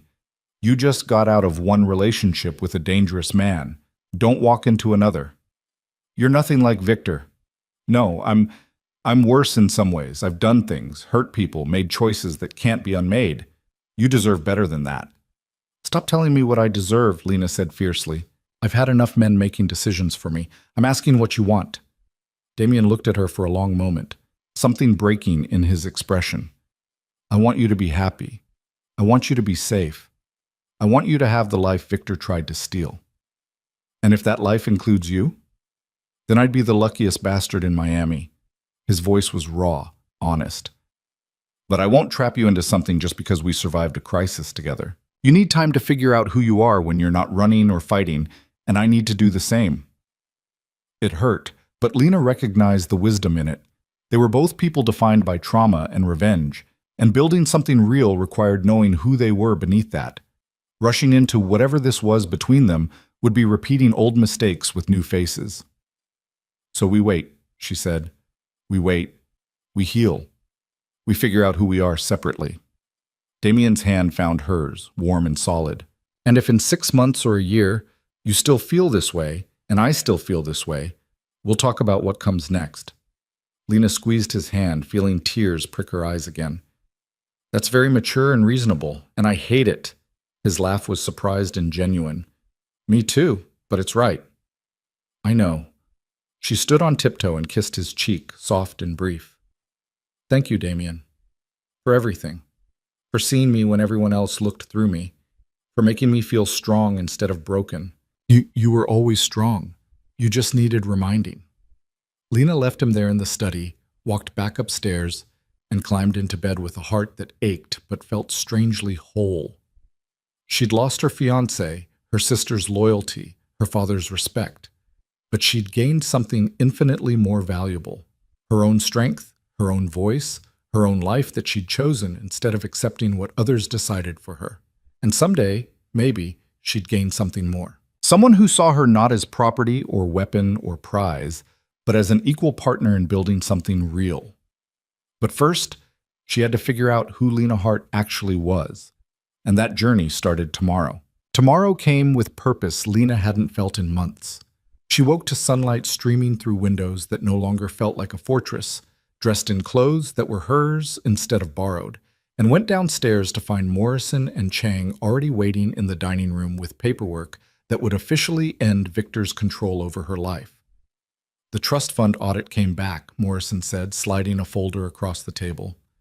Victor withdrew $7.2 million over 6 months. He used it as collateral for construction loans totaling $43 million. When those projects collapsed, the bank seized the collateral. Lena felt her stomach drop. So the money's gone. Most of it, but Victor also has assets, properties, company shares, offshore accounts we're still tracking down. Judge Reeves issued an order for full restitution. It'll take time, but you'll get it back. Chang's smile was sharp. And Victor will spend the next decade in federal prison watching his empire get dismantled piece by piece to pay what he owes you. How long until the criminal trial? 6 months, maybe 8. The prosecutor's building a comprehensive case. The fraud against you, the frame job on Nico Crow, conspiracy, money laundering. Victor's looking at 20 to 30 years minimum. Morrison tapped the papers. But that's not why we're here this morning. We need to discuss your father. The shift in topic felt like whiplash. What about him? Richard Hart has been cooperating fully with federal investigators. He's provided documentation, testimony, access to Hart Development's complete financial records. In exchange, the prosecutor is offering immunity from prosecution. Morrison's expression was carefully neutral. We wanted to make sure you're comfortable with that arrangement before we finalize it. Lena stared at the papers without seeing them. Her father had sold her for a business deal, signed away her money to a criminal, chose Victor over his own daughter. And now he'd get to walk away clean while Victor rotted in prison. It wasn't fair, it wasn't justice, but it was smart. If my father testifies, Victor's conviction is guaranteed, she said slowly. Essentially, yes, Richard was involved in enough deals to corroborate the prosecution's timeline. His testimony makes the case airtight. And if we refuse the immunity deal? Chang leaned forward. Then Richard gets his own lawyer, probably fights the charges, drags everything out in court for years. Meanwhile, Victor's defense team uses the delay to chip away at the case. We might still win, but it becomes messier, longer, more expensive. So we need him. We don't need him, but having him makes everything cleaner. Morrison's voice was gentle. This is your call, Lena. We'll support whatever you decide. Lena thought about her father's face at the yacht club, the fear in his eyes when she'd threatened to destroy him.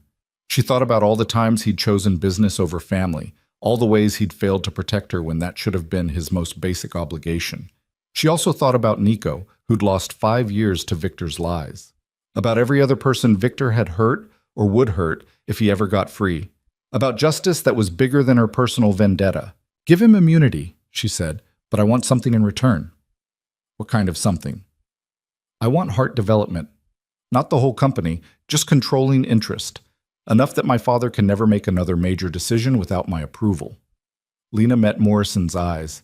He sold me once. I'm making sure he never has the power to sell anyone else. Morrison's smile was slow and approving. I think we can arrange that. Your father's desperate enough to agree to almost anything at this point. The meeting with Richard Hart happened that afternoon in Morrison's office. Neutral territory that didn't carry the weight of family history or betrayal. Lena arrived early, wanting to see her father's face when he walked in and found her sitting in the power position. Richard looked worse than he had at the yacht club. Thinner, grayer, moving like a man who'd aged a decade in a week. His lawyer was with him, a nervous young woman who kept glancing at Morrison like she expected an ambush. Lena, Richard said, attempting a smile that died before it reached his eyes. Thank you for agreeing to this meeting. Sit down, Daddy. We have a lot to discuss. They sat. Morrison laid out the immunity deal in language that was precise and merciless. Richard would testify against Victor, provide all relevant documentation, and cooperate fully with federal investigators. In exchange, he'd avoid prosecution for his role in Victor's schemes. There's one additional term, Morrison added. Lena will receive 51% ownership of Hart Development, effective immediately. You'll retain your position as CEO, but all major decisions require her approval. Richard's face went white. You're taking my company.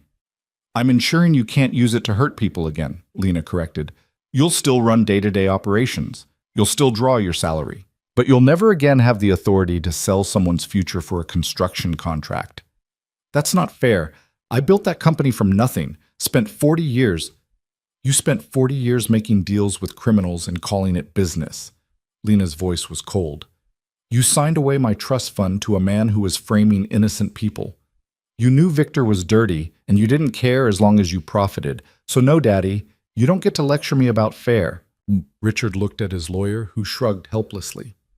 The alternative is federal prosecution, Mr. Hart. Conspiracy charges, fraud, possibly RICO if they can prove ongoing criminal enterprise. You're looking at 20 years minimum. So I give up my company or go to prison? You give up control of your company, Morrison corrected. Lena's not kicking you out. She's just making sure you have adult supervision going forward. The insult landed hard. Richard flinched, then seemed to deflate entirely. Fine. I'll sign whatever you want. One more thing, Lena said. Sophia. Her father's expression shifted to something almost human, worry, maybe, or the closest he could come to parental concern. What about her? She's not pregnant. She never was. She lied to keep you loyal to Victor. Lena watched realization dawn on her father's face. But Victor threatened her life anyway. He would have killed her to control me. That's the kind of man you chose as a business partner. Richard was silent for a long moment. When he spoke, his voice was rough. Is she safe? For now. She's staying with friends, giving statements to the police. But she's going to need support, Daddy. Therapy, probably. A family that actually gives a damn about her instead of just using her. Lena leaned forward. Can you be that for her? Can you be the father she needs instead of the businessman she's useful to? I don't know. The admission sounded like it cost him. I don't know if I know how. Then learn, because if you hurt her the way you hurt me, if you make her feel worthless or expendable one more time, I'll use my controlling interest to vote you out of your own company. That's not a threat, Daddy. It's a promise. Richard met her eyes and seemed to see her for the first time, not as a daughter to be managed or an asset to be leveraged, but as a woman who'd survived his failures and come out stronger. You're like your mother, he said quietly. She would have been proud of you. She would have been ashamed of you. Lena stood. Sign the papers, testify against Victor, and maybe, if you work very hard at being decent, we can eventually have some kind of relationship. But it starts with you earning it. She walked out before he could respond, before the tears that were threatening could actually fall. Morrison caught up with her in the hallway, handed her a tissue she hadn't realized she needed. That was brutal and necessary, the lawyer said. Well done. I don't feel good about it. You're not supposed to. That's what makes you better than him. Morrison squeezed her shoulder. Go home. Rest. Let us handle the paperwork. By Monday, Heart Development will be yours and Victor will be in federal custody. You can start figuring out what comes next. Lena drove back to Damien's estate through Miami traffic that felt surreal in its normalcy. People going about their lives, completely unaware that hers had just been reconstructed from the ground up. She'd taken her father's company, secured Victor's conviction, and ensured Sophia had a chance at a real future. She should have felt victorious. Instead, she felt exhausted. The estate was quiet when she arrived. Elena met her at the door with the kind of knowing look that suggested she'd been watching for Lena's return. Mr. Crow is in the library. He asked to speak with you when you got back. Lena found him surrounded by architectural plans, studying blueprints with the focus she'd come to recognize as his planning mode. He looked up when she entered, set aside the drawings. How did it go with your father? He signed. I own controlling interest in Heart Development as of this afternoon. Lena sank into a chair. I made him choose between prison and losing his company. Some daughter I turned out to be. Some daughter you had to become, Damien corrected. He made his choices, Lena. You're just making sure he lives with the consequences. Is that what you told yourself? About Victor? Damien was quiet for a moment. Every day for 7 years? And you know what? I was right. Victor deserved everything he got and more. Just like your father deserves to lose the power he abused. Lena studied the blueprints spread across the table. What are you planning? A new project. Mixed-use development, affordable housing component, exactly what Victor tried to kill. Damien's finger traced a line through the drawings. We break ground in 3 months. It'll take 2 years to complete, employ about 300 people, and provide housing for families who can't afford Miami's insane real estate prices. That's good. Important work. It's also happening in a neighborhood where Hart Development owns significant property. Damien met her eyes. I was going to approach your father about a partnership, but given the circumstances, I thought I should talk to you instead. Understanding dawned. You want to use Hart Development's land for your project. I want to collaborate on something that actually helps people instead of just lining pockets. Your company has the property and the city connections. I have the financing and the construction expertise. Together, we could build something meaningful. It was an olive branch wrapped in a business proposal, a way for Lena to transform her father's company into something better while working alongside Damien without the complication of romance. Smart, practical, and exactly what they both needed. Tell me more, Lena said, pulling up a chair. They spent the next 3 hours deep in plans and possibilities, talking about affordable units and community spaces, about green building standards and local hiring requirements. Damien explained the economics, and Lena found herself understanding more than she expected. Her business degree hadn't been useless after all, just misapplied to Victor's schemes. This could actually work, she said finally, but I'll need to run it past the Hart Development Board, get their approval for the partnership. Your board answers to you now. You have controlling interest. I know, but I want them to buy in willingly, to choose this project because it's right, not because I'm forcing it. Lena smiled slightly. Apparently I'm more democratic than my father. Apparently you're nothing like your father, which is the highest compliment I can give you. Elena appeared in the doorway. Dinner's ready. And Miss Hart, you have a visitor. Your sister is here. The announcement landed like a stone in still water. Lena exchanged glances with Damien, who rose immediately. Want me to stay? He asked quietly. No, this is something I need to handle alone. But Lena appreciated the offer, the implicit promise that he'd be there if she needed backup. Sophia waited in the sitting room, perched on the edge of a sofa like she might bolt at any moment. She looked fragile in a way Lena had never seen. No makeup, hair pulled back carelessly, wearing jeans and a sweater that looked borrowed. She stood when Lena entered, hands twisting together nervously. I know I have no right to be here, Sophia said before Lena could speak. I know what I did was unforgivable, but I needed to tell you the truth, all of it, before you hear some sanitized version from lawyers. I'm listening. Sophia took a shaky breath. I slept with Victor because I was jealous. You were always the good daughter, the one Daddy was proud of, the one who got the trust fund and the perfect fiancé. I wanted to take something from you the way I felt like you'd taken everything from me. I never took anything from you. I know that now. But at the time I was so angry, so convinced that you had this perfect life I deserved instead. So when Victor started paying attention to me, when he told me I was special and beautiful and smarter than you'd ever be, I believed him. Sophia's voice cracked. I believed every lie because I wanted them to be true. Lena felt something soften in her chest, just slightly. He used you. He used both of us. But you were smart enough to see through it. I wasn't. Sophia sank back onto the sofa. The pregnancy lie was his idea. He needed Daddy's loyalty, and threatening an unborn grandchild was the perfect leverage. I went along with it because I was terrified of what he'd do if I refused. He threatened you. He owned me. By the time I realized what kind of man he really was, I was in too deep to escape. When you walked away from that wedding, I was so envious I could barely breathe. You were brave enough to leave. I wasn't. Lena sat down across from her sister, seeing Sophia clearly for maybe the first time. Not a rival or a betrayer, but a victim who'd made terrible choices and was drowning in the consequences. What do you want from me? Lena asked. Nothing. I don't deserve anything from you. I just wanted you to know that I'm sorry, truly and completely sorry, for everything I did. And I wanted to tell you that when the prosecutor asks me to testify against Victor, I'm going to tell them everything, every crime I witnessed, every threat he made, every person he hurt. I can't undo what I did to you, but I can make sure he pays for it. That's going to destroy you in the press. They'll call you a scorned mistress, a liar, worse things. I know, but it's the right thing to do.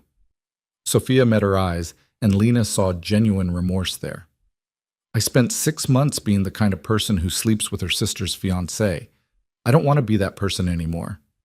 The silence stretched between them, heavy with years of competition and resentment that were finally being acknowledged. Lena thought about forgiveness, about whether she was capable of it, whether Sophia even deserved it.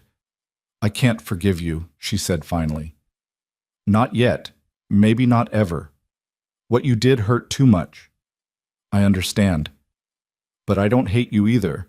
And I think maybe eventually we could build something new. Not what we had before, but something honest." Lena leaned forward. "Daddy's going to need support through the trial. He's a coward and a terrible father, but he's still our father. Can you be there for him?" "You're not?" "I'll be there in an official capacity, as the new majority owner of Heart Development, as the victim testifying against Victor. But I can't be his daughter right now. That relationship needs to be rebuilt from the ground up." Lena's voice was steady. "You could help with that. Be the bridge between us while we both figure out how to be family again." Sophia's eyes filled with tears. "Why are you being kind to me? After everything I did?" "Because you're my sister.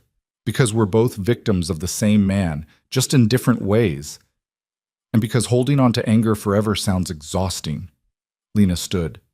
"But Sophia, if you ever betray me again, if you ever choose a man over family loyalty, we're done. No second chances, no rebuilding, just done." "I understand. And Lena?" Sophia stood too. "Thank you for being better than I deserve."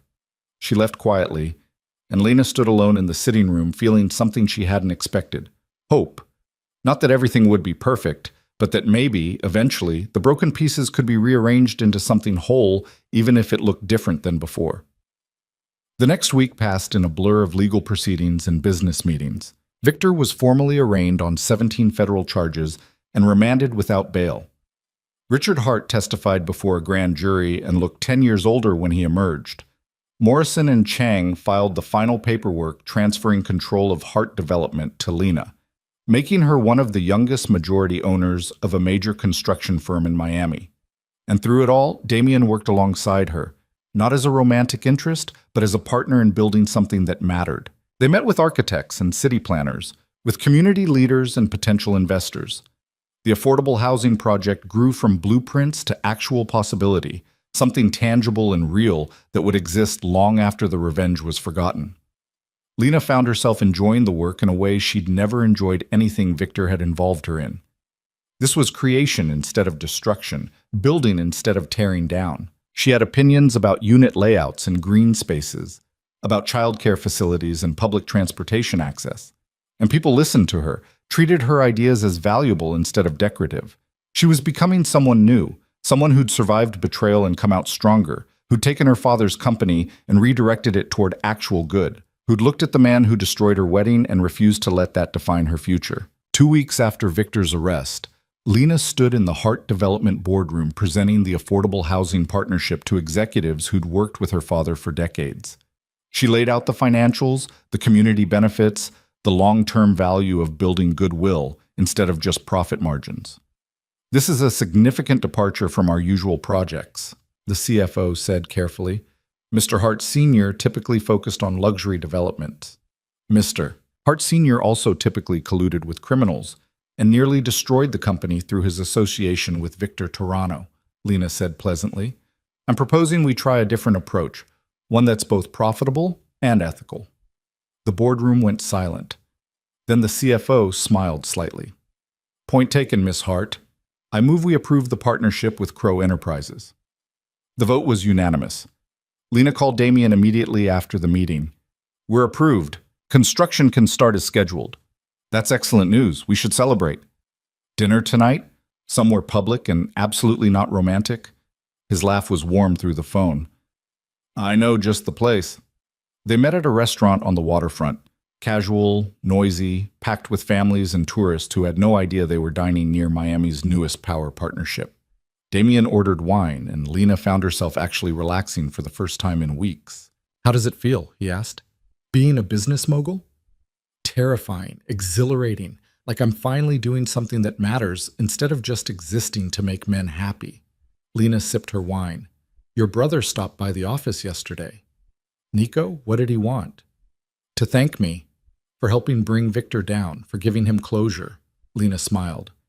"He said knowing Victor would spend decades in prison makes the 5 years he lost almost worth it." Damien's expression softened. "He's healing, slowly, but he's getting there. Having a purpose again helps. He's going to manage community outreach for the affordable housing project. That's perfect for him. It is. And Lena, it's because of you. You gave both of us something we'd lost, faith that justice is actually possible. I didn't do it alone. No. But you started it. That night on the cathedral steps, you could have given up, disappeared, let Victor win. Instead, you fought back. That took courage. I'm not sure I could have managed in your position. Lena felt warmth spread through her chest that had nothing to do with the wine. You would have.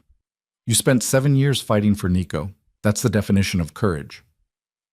They talked through dinner about the project, about Lena's plans for heart development, about Nico's progress, and Sophia's testimony preparation. Safe topics that didn't stray into dangerous territory, that kept them firmly in the friend zone they'd both agreed was necessary. But when Damien walked her to her car, she'd moved into her own apartment the week before, needing space to figure out who she was outside Damien's protection. He caught her hand before she could unlock the door. Lena, I need to tell you something. Her heart jumped. What? These past 3 weeks, working with you, watching you transform your father's company into something good, seeing you become the person you were always meant to be. He stopped, seemed to be choosing words carefully. I'm finding it very difficult to maintain appropriate professional distance. Me too, Lena admitted. We said we'd wait, give ourselves time to heal, to figure out who we are separately. We did say that. But I'm wondering if maybe we were wrong. If maybe healing doesn't have to mean being apart. Damien's thumb traced circles on her palm. I'm not proposing anything serious, just the possibility that we could explore this, whatever this is, while still maintaining our own lives and identities. Lena felt herself smiling. Are you asking me on an actual date, Damien Crow? I'm suggesting we acknowledge that there's something between us worth investigating. Slowly, carefully, with full awareness that we're both still recovering from trauma. His smile was crooked. So yes, I'm asking you on a date. Then yes, I accept, but on one condition. What condition? We keep it separate from the business partnership. Heart Development and Crow Enterprises work together regardless of whether we're dating, friends, or strangers. The project is bigger than us. Agreed. The project comes first. Damien pulled her closer, just slightly. But right now, I'd like permission to kiss you, if that's something you'd want. Lena answered by closing the distance between them. The kiss was nothing like the ones Victor had given her. Those had been claiming, possessive, about control. This was question and answer, give and take, two people meeting as equals. Damien's hand cupped her face gently, and Lena felt herself melting into warmth that felt like coming home. When they finally pulled apart, both slightly breathless, Damien rested his forehead against hers. I've wanted to do that since the night I found you on those steps. You hit it well. Years of practice maintaining a poker face in business negotiations. He smiled. But Lena, I meant what I said. We go slow. No rushing, no assuming this is forever. Just taking it one day at a time and seeing where it leads. That sounds perfect. She drove home feeling lighter than she had in months, maybe years. The apartment she'd rented was small but hers, 1 bedroom in Coconut Grove, with a balcony overlooking trees instead of the bay. It wasn't Damien's estate or her father's mansion or the home she'd expected to share with Victor. It was just hers, and that made it perfect. The following Monday brought news that changed everything one final time. Morrison called just as Lena was heading into a heart development meeting. Victor's lawyer reached out. He wants to make a deal. Lena felt her stomach drop. What kind of deal? Full confession to all charges, testimony against everyone he worked with, complete restitution of your trust fund, and damages. In exchange, he wants a reduced sentence, 15 years instead of 30. Why would he confess now? The trial hasn't even started. Because the evidence is overwhelming, and his lawyer knows it. Every witness is cooperating. Every document has been verified. He's going to be convicted, and he knows it. This way, he at least gets some control over the outcome. Morrison paused. The prosecutor wants to know if you're willing to support the deal. Lena thought about Victor in prison for 15 years versus 30. She thought about Nico's lost 5 years, about Sophia's terror, about her own humiliation. 15 years didn't seem like enough, but 30 years wouldn't undo any of it either. What does the prosecutor recommend? Take the deal. Full confession means we can go after everyone else in Victor's network. Corrupt officials, dirty cops, all the people who enabled him. 15 years is still a long time, and Victor will be nearly 60 when he gets out. His empire will be gone, his reputation destroyed. He'll have nothing. And my trust fund? Fully recovered with interest. Victor's assets are being liquidated as we speak. Lena closed her eyes, weighing justice against vengeance. Tell them I'll support the deal. But I want one more thing. What?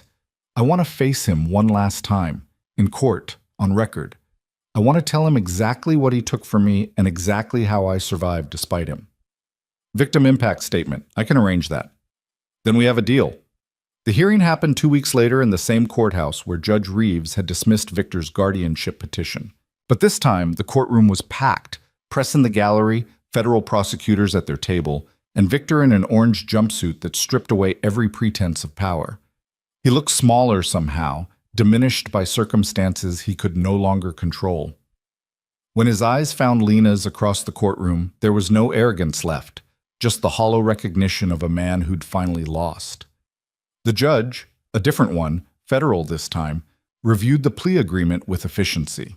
Victor confirmed his understanding, admitted to 17 counts of fraud, conspiracy, and corruption. His voice was flat, mechanical, nothing like the smooth charm Lena remembered. Before sentencing, we'll hear victim impact statements. Miss Hart, you're first. Lena stood and walked to the podium, aware of every eye in the courtroom on her. She'd written and rewritten her statement a dozen times, trying to find words adequate for what Victor had stolen. In the end, she'd realized the truth was enough. Your Honor, when I met Victor Torano, I thought I'd found someone who valued me, someone who saw me as more than my family name or my trust fund. He proposed on a yacht under stars, told me I was the love of his life, made me believe in a future we'd build together. She looked at Victor, who was staring at the table. Every word was a lie. He didn't love me. He couldn't love anyone except himself. He used me to get to my father, used my trust fund to finance his schemes, used my sister to humiliate me when I was no longer useful. He treated me like property, like a thing to be traded and discarded. Victor flinched. But here's what he didn't count on. I survived. I found people who actually valued me, not for what I could give them, but for who I am. I took my father's company and redirected it toward good. I helped bring Victor's crimes to light, ensuring he'd never hurt anyone else the way he hurt me and Nico Crow and countless others. Lena's voice was steady, certain. Victor Torano tried to break me, but he failed. He tried to own me, but I'm not property.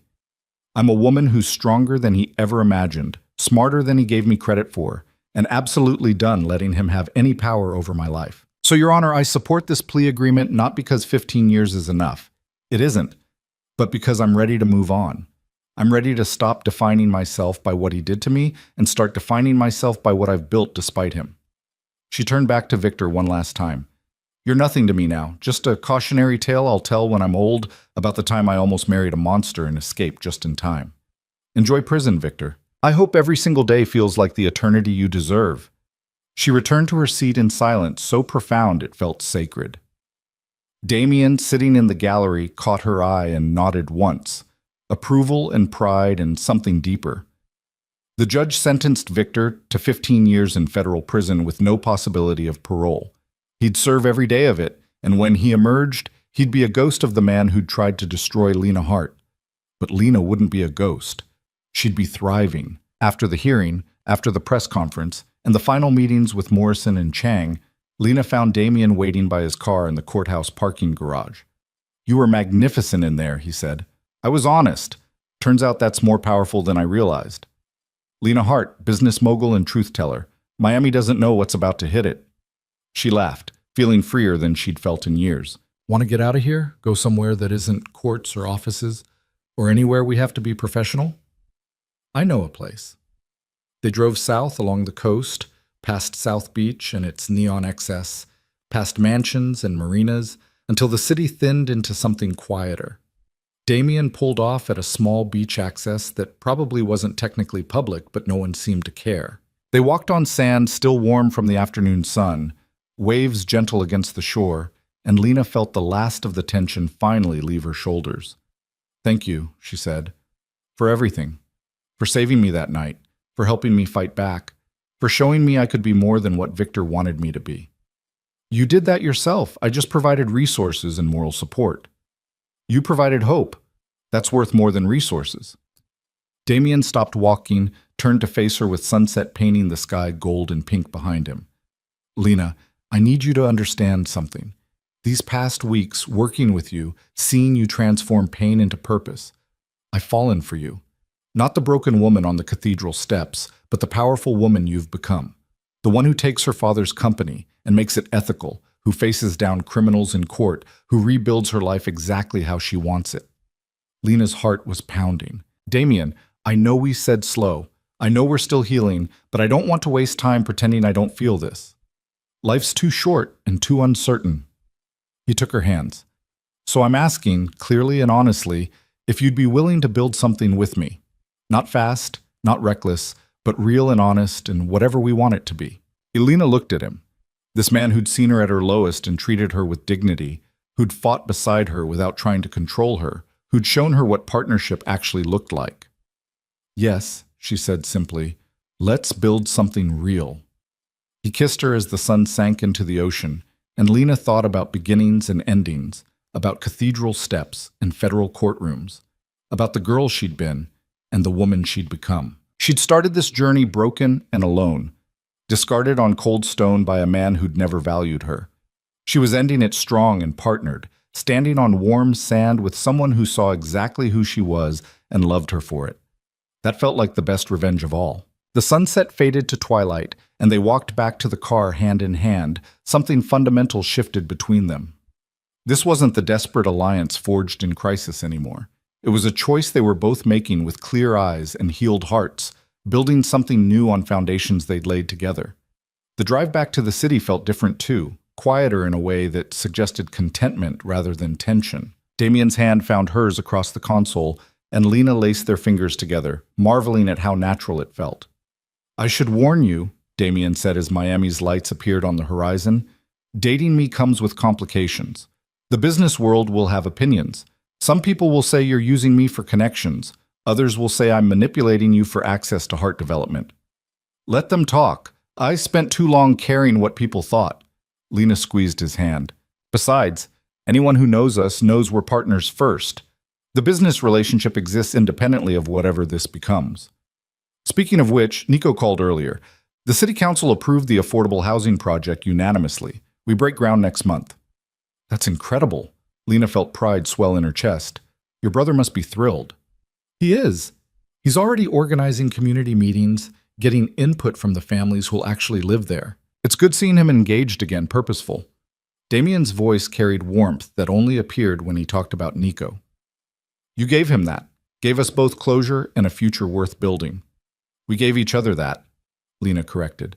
"I couldn't have survived Victor without you, and you couldn't have brought him down without the evidence my father provided. We're a team. Best team Miami's seen in a while." They arrived at Lena's apartment building, and Damien walked her to her door like this was an actual date instead of the culmination of weeks of trauma and triumph. He kissed her goodnight with a gentleness that made her heart ache in the best way. "Dinner tomorrow?" he asked. "Somewhere actually romantic this time?" "I'd like that."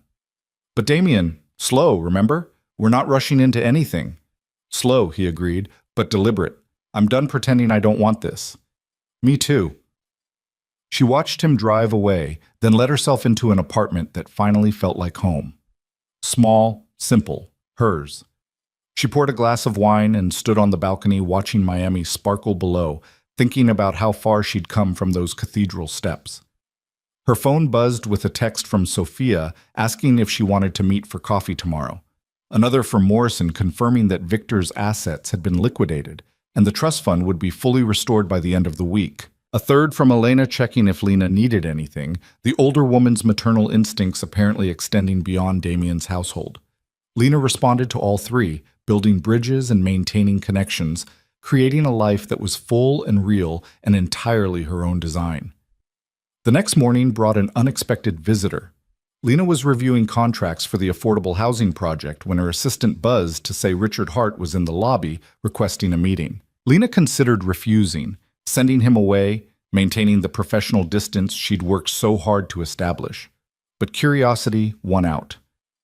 Send him up. Her father looked worse than he had at the immunity hearing, older, more frail, wearing exhaustion like a second skin. He stood in her office doorway, looking uncertain whether to enter. This man who'd once commanded boardrooms with absolute authority, now reduced to asking permission from his daughter. "Thank you for seeing me," Richard said quietly. "You have 10 minutes. Make them count." He sat in the chair across from her desk, hands folded in his lap like a penitent. "I testified yesterday. Final deposition for Victor's case. They asked me to detail every business dealing we had, every time I looked the other way when I should have questioned his methods. And did you?" "I told them everything. Every corrupt deal, every bribe I knew about and ignored, every warning sign I dismissed because the profits were too good." Richard's voice was hollow. "By the time I finished, even my own lawyer looked disgusted." "Good. You should be ashamed." "I am, more than you know." He looked up, meeting her eyes for the first time. "But I didn't come here to make excuses. I came to tell you that I'm stepping down as CEO of Hart Development." Lena felt shock ripple through her. "What?" "You were right. I don't deserve to run that company anymore. I built it on compromises and corruption, and it's time for someone with actual integrity to take over." Richard pulled out an envelope, slid it across the desk. "My formal resignation, effective immediately. The board has already been notified." Lena opened the envelope with shaking hands, scanned the letter. It was real, proper legal language, signatures from witnesses, absolutely binding. "Why now?" she asked. "Because Sophia visited me last week. Told me what Victor did to her, how he threatened and manipulated her, how terrified she was." Richard's voice cracked. "I sold both my daughters to that monster. Sophia for leverage, you for business advantage. What kind of father does that?" "A terrible one." "Yes." He didn't flinch from the truth. "But I'm trying to be better, trying to be the father you both deserved all along. It's too late to undo the damage, but maybe it's not too late to stop causing more." Lena studied her father, seeing genuine remorse for the first time. It didn't erase his failures or heal the wounds he'd inflicted, but it was something. A starting point, maybe. "What will you do?" she asked. "Without the company?" "I don't know. Retire, probably. Spend time with Sophia, help her through therapy, maybe volunteer somewhere, try to give back some of what I've taken." Richard stood. "But mostly, I'll try to stay out of your way while you transform Hart Development into something I never had the courage to build." "Daddy!" The word felt strange after weeks of calling him Richard. "I don't forgive you. Not yet. Maybe not for a long time. But I appreciate this. The resignation, the honesty, the attempt to do better. That's more than I deserve." He moved toward the door, then paused. "Your mother would be so proud of you, the woman you've become, the strength you've shown. I wish I could take credit for any of it, but that's all you. You did that despite me, not because of me." "I know." After he left, Lena sat alone in her office holding her father's resignation letter and feeling the weight of what it meant. She was now the CEO of Hart Development, fully in control of a company that employed 300 people and shaped Miami's skyline. The responsibility was enormous. The opportunity was bigger. She called an emergency board meeting for that afternoon. The executives filed in looking nervous, probably expecting upheaval. Lena let them settle, let the tension build, then stood at the head of the table her father had occupied for 40 years. "As you know, Richard Hart has resigned as CEO. I'm assuming the position effective immediately." She paused, letting that sink in. "And I'm making some changes." The CFO shifted uncomfortably. "What kind of changes, Miss Hart?" "Hart Development has spent decades chasing profit margins at the expense of ethics. We've cut corners, partnered with criminals, and built luxury developments that price out the communities who actually live in this city." Lena pulled up a presentation on the screen. "That ends now. We're pivoting to sustainable, community-focused development. Mixed-use projects, affordable housing components, green building standards. Projects that actually improve Miami instead of just extracting wealth from it. The room was silent. Then the head of operations spoke up. That's a significant departure from our business model. The profit margins will be smaller. The profit margins will be sustainable. We'll build slower but better, create developments that last generations instead of flipping properties for quick returns. Lena clicked to the next slide, starting with our partnership with Crow Enterprises on the affordable housing project. That's our proof of concept. We execute that successfully. We prove ethical development can be profitable. And if it fails, the CFO asked, then we learn and adapt. But it won't fail because we're going to staff it with the best people, fund it properly, and treat it like the priority it is. Lena looked around the table. I know this isn't the company you signed up for. If anyone wants to leave, I'll provide excellent references and severance packages. But if you stay, you're committing to building something better than what we've been. The operations head was the first to speak. I'm in. Been wanting to work on projects that actually matter for years, but your father wouldn't hear it. Same, the CFO added. Those luxury condos were profitable, but they were also soulless. I'd rather build something I can be proud of. One by one, every executive at the table committed to the new direction. Lena felt something loosen in her chest. Hope, maybe, or just relief that she wouldn't have to rebuild the entire leadership team from scratch. Then we start tomorrow. Full audit of current projects. Identify which ones align with our new mission and which ones we phase out.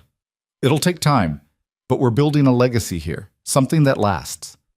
The meeting ended with actual enthusiasm instead of corporate dread. Lena returned to her office and found Damien waiting, leaning against her desk with a smile that suggested he'd heard how the board meeting went. CEO Lena Hart, he said, has a nice ring to it. It's terrifying. I have no idea what I'm doing. You're doing exactly what you did with Victor, refusing to accept the status quo and building something better. You'll be brilliant at it. Damien pulled her close. And you've got a partner who happens to know a lot about construction and development, if you ever need advice. Partner in business and in life? If you'll have me in both capacities. Lena kissed him instead of answering, pouring months of fear and hope and hard-won strength into the connection between them. When they finally broke apart, Damien was smiling like a man who'd won the lottery. I'll take that as a yes. The weeks that followed were a blur of transformation. Hart Development announced its new direction to significant press coverage, some positive, some skeptical. Lena gave interviews explaining the pivot, talking about sustainable development and community investment with a passion that won over even the cynical reporters. The affordable housing project broke ground on a warm March morning with half the city council in attendance and community members who'd actually live in the buildings once they were complete. Lena stood beside Damien and Nico watching the first excavator dig into earth, feeling pride that had nothing to do with profit margins. This is what winning actually looks like, Nico said quietly. Not Victor in prison, though that helps. This, building something that helps people. Both can be true, Damien said. Justice and creation aren't mutually exclusive. Sophia appeared at Lena's elbow, tentative but present. She'd been coming to family therapy sessions with Richard, working through decades of dysfunction with a counselor who specialized in high-conflict families. It was slow progress, but it was progress. The buildings are going to be beautiful, Sophia said, studying the architectural renderings. You're really good at this, Lena. Better than Daddy ever was. We're good at this. Hart Development is a team effort now. Does that team have room for a reformed screw-up who's trying to make amends? Lena looked at her sister, seeing genuine effort in every line of her face. What did you have in mind? I was thinking communications director, PR, community outreach, making sure people understand what we're building and why. Sophia smiled slightly. I'm good at talking to people, and I want to use that for something positive instead of destructive. You'd be reporting to the head of marketing. No special treatment because you're my sister. I wouldn't want special treatment.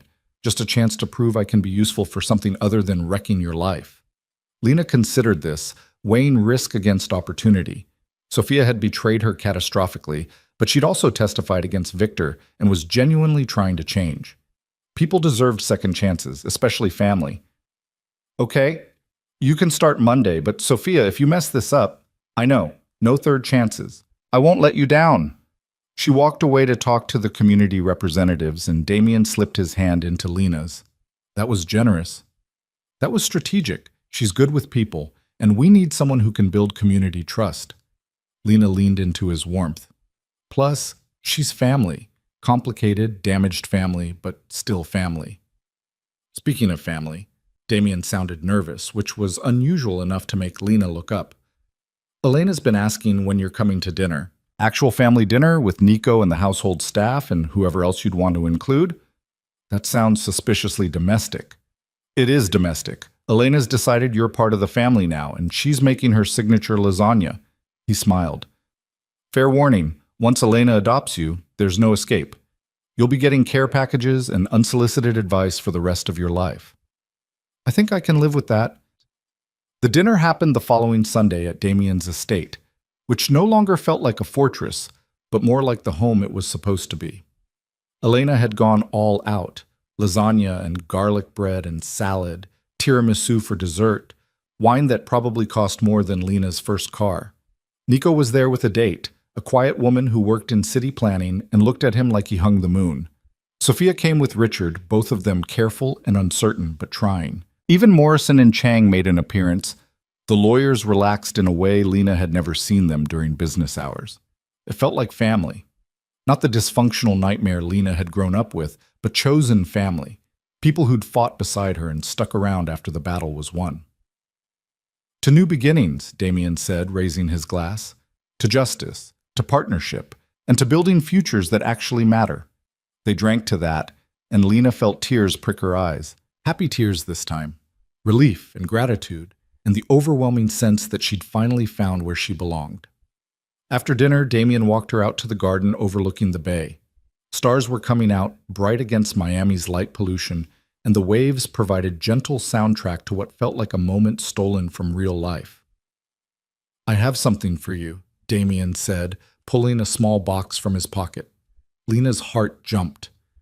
Damien, if that's what I think it is, relax. It's not a ring. We're going slow, remember? He opened the box to reveal a key. It's a key to the estate, so you can come and go whenever you want. Don't have to wait for me to let you in. Elena's been pestering me for weeks to give you one. Lena took the key, feeling the weight of what it represented. Trust, commitment, a future they were building deliberately instead of rushing into. Thank you. For this. For everything. For being patient while I figured out who I am. Have you figured it out? I'm getting there. I'm Lena Hart, CEO of a construction company I'm transforming into something ethical. I'm a woman who survived betrayal and came out stronger. I'm someone who values partnership over ownership, creation over destruction. She smiled. And I'm someone who's falling in love with Damien Crowe, if he's interested in hearing that. His kiss was answer enough, deep and certain and full of promise. When they finally broke apart, both slightly breathless, Damien rested his forehead against hers. I'm very interested in hearing that, and in saying it back. I love you, Lena Hart. Your strength, your integrity, your refusal to stay broken when the world tried to break you. I love you too. Your loyalty, your determination, the way you protected me without trying to own me.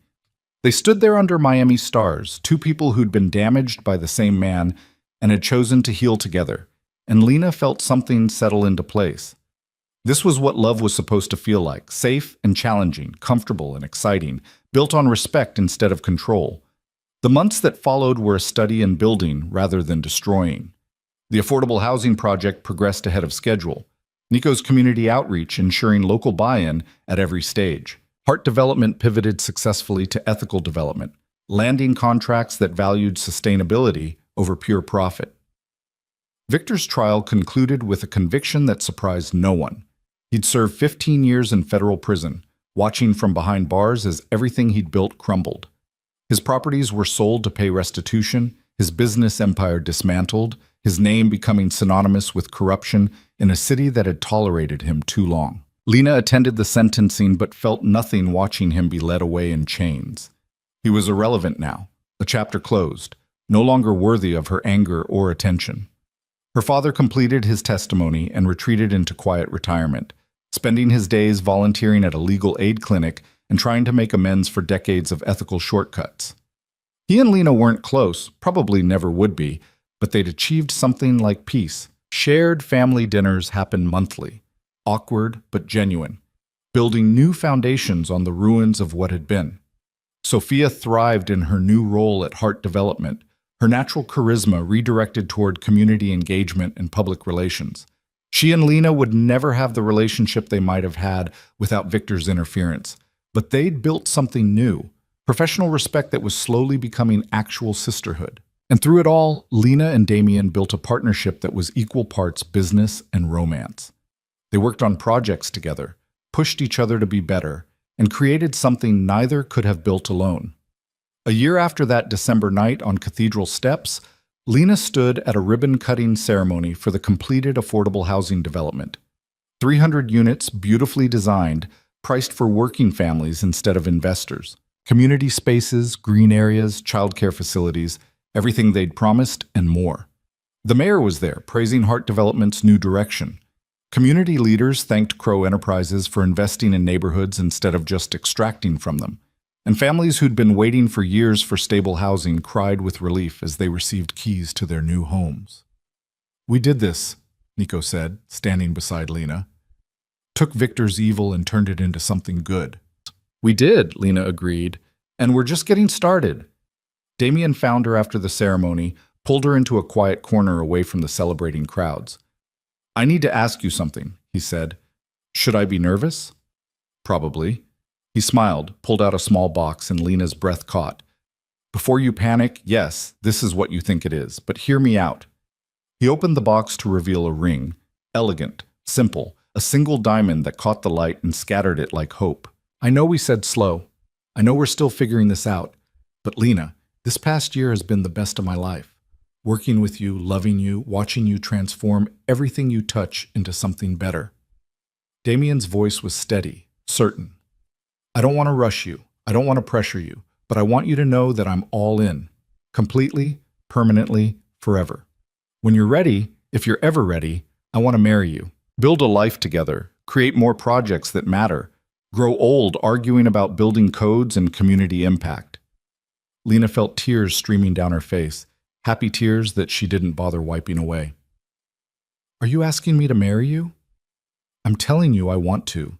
The actual proposal can wait until you're ready, but I wanted you to have the ring now. Physical proof that I'm committed to this, to us, to whatever we're building together." Lena looked at the ring, at the man offering it, at the life they'd created from the ashes of the worst night of her life. A year ago, she'd been broken on Cathedral steps, convinced her life was over.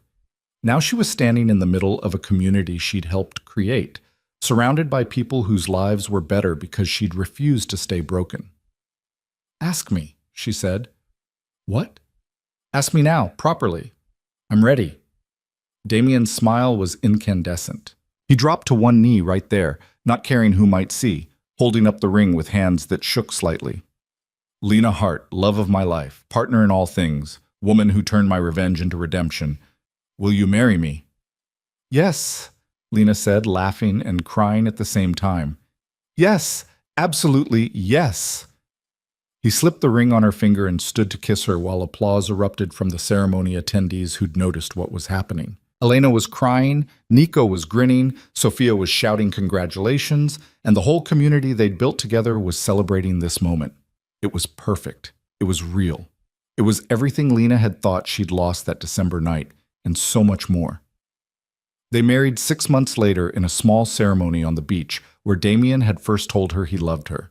No cathedral, no white dress that cost a fortune, no pretense or performance. Just Lena in a simple gown, Damien in a dark suit, and the people who actually mattered bearing witness. Elena cried through the entire ceremony. Nico served as best man and gave a toast about second chances and the family you choose. Sophia read a poem about forgiveness and new beginnings, her voice steady for once. Even Richard attended, sitting in the back row and looking older, but somehow more at peace. Morrison and Chang were there, of course, having become friends beyond their legal relationship. Community members from the Affordable Housing Project came, bringing their children and their gratitude. It was less wedding than celebration, less formal ceremony than chosen family acknowledging what everyone already knew. The officiant asked if they had vows, and Lena and Damien had agreed to speak from the heart, rather than scripted promises. I promise to be your partner, not your possession, Lena said, voice clear and certain. To challenge you when you need it, support you when you ask, and love you through everything.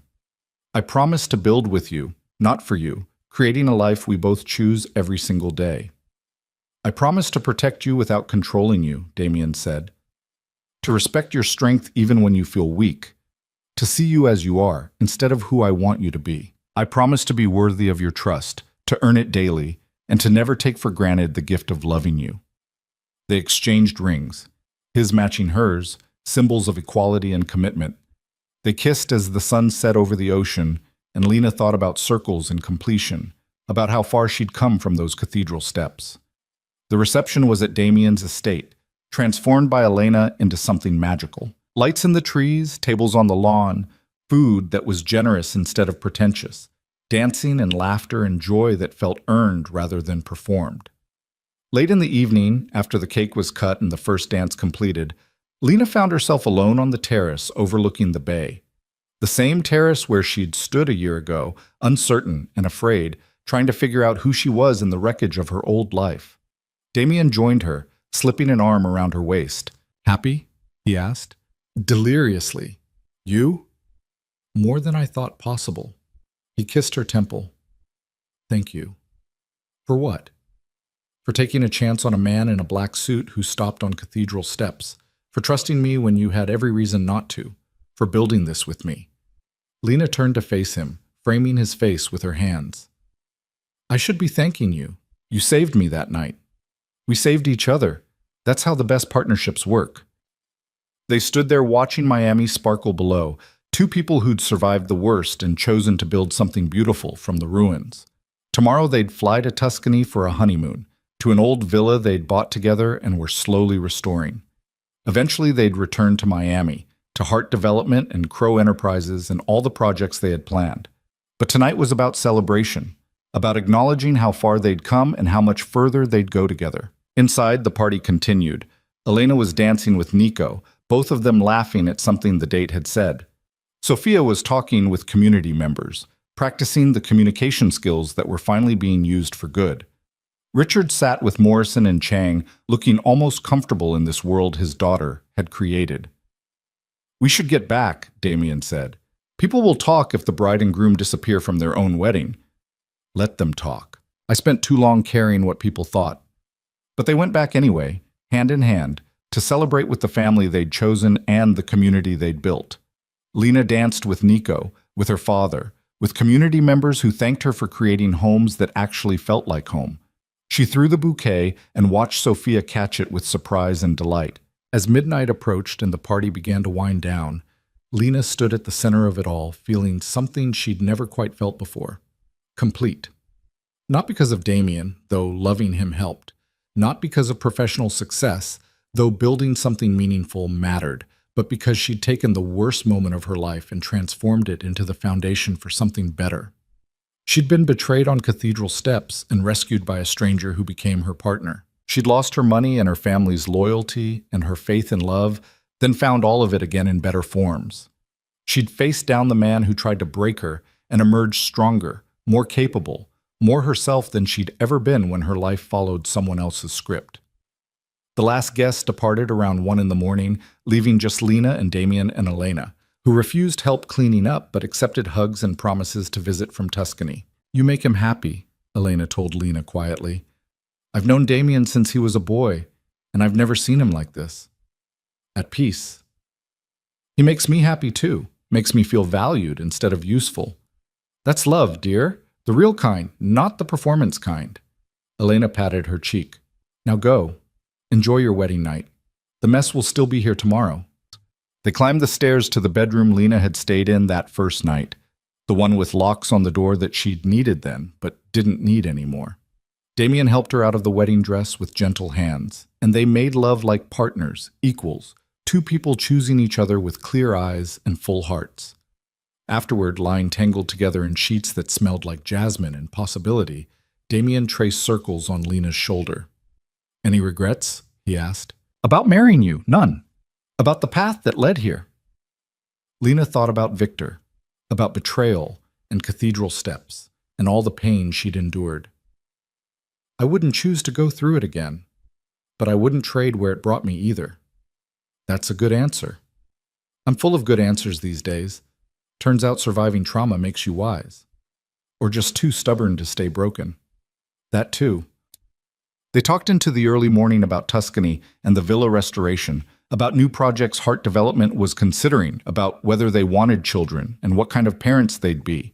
They planned and dreamed and built their future with words, laying foundations for a life that would be messy and complicated and absolutely real. As dawn began to paint the sky pink and gold, Lena felt sleep pulling at her. She nestled deeper into Damien's warmth, feeling safe in a way she'd never felt with Victor, loved in a way she'd never known was possible. "I love you," she murmured, already half asleep. "I love you too." Damien's voice was warm with contentment. "Sleep, Mrs. Crow. We have a whole lifetime ahead of us." Mrs. Crow.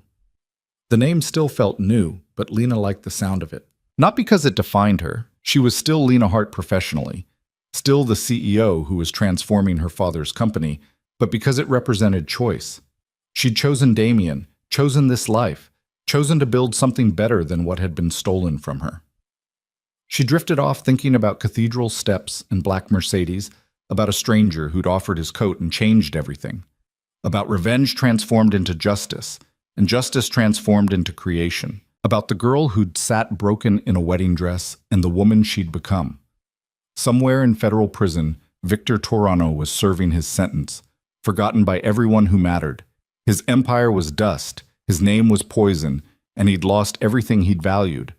But Lena had won, not by destroying him, though that had been necessary, but by refusing to let his betrayal define her. She'd taken the worst night of her life and used it as fuel to build something extraordinary. A company that valued ethics over profit. A community that had safe, beautiful homes. A partnership built on respect instead of control. A family chosen instead of endured. She'd won by becoming exactly who she was meant to be all along, strong, capable, valued, and absolutely done being anyone's victim. And as Miami woke to another perfect day, Lena slept peacefully in her husband's arms, dreaming of Tuscany and vineyards, of projects yet to build and lives yet to change, of a future that was finally, completely, beautifully hers. The cathedral steps were 1,000 miles behind her now, and she was never, ever going back.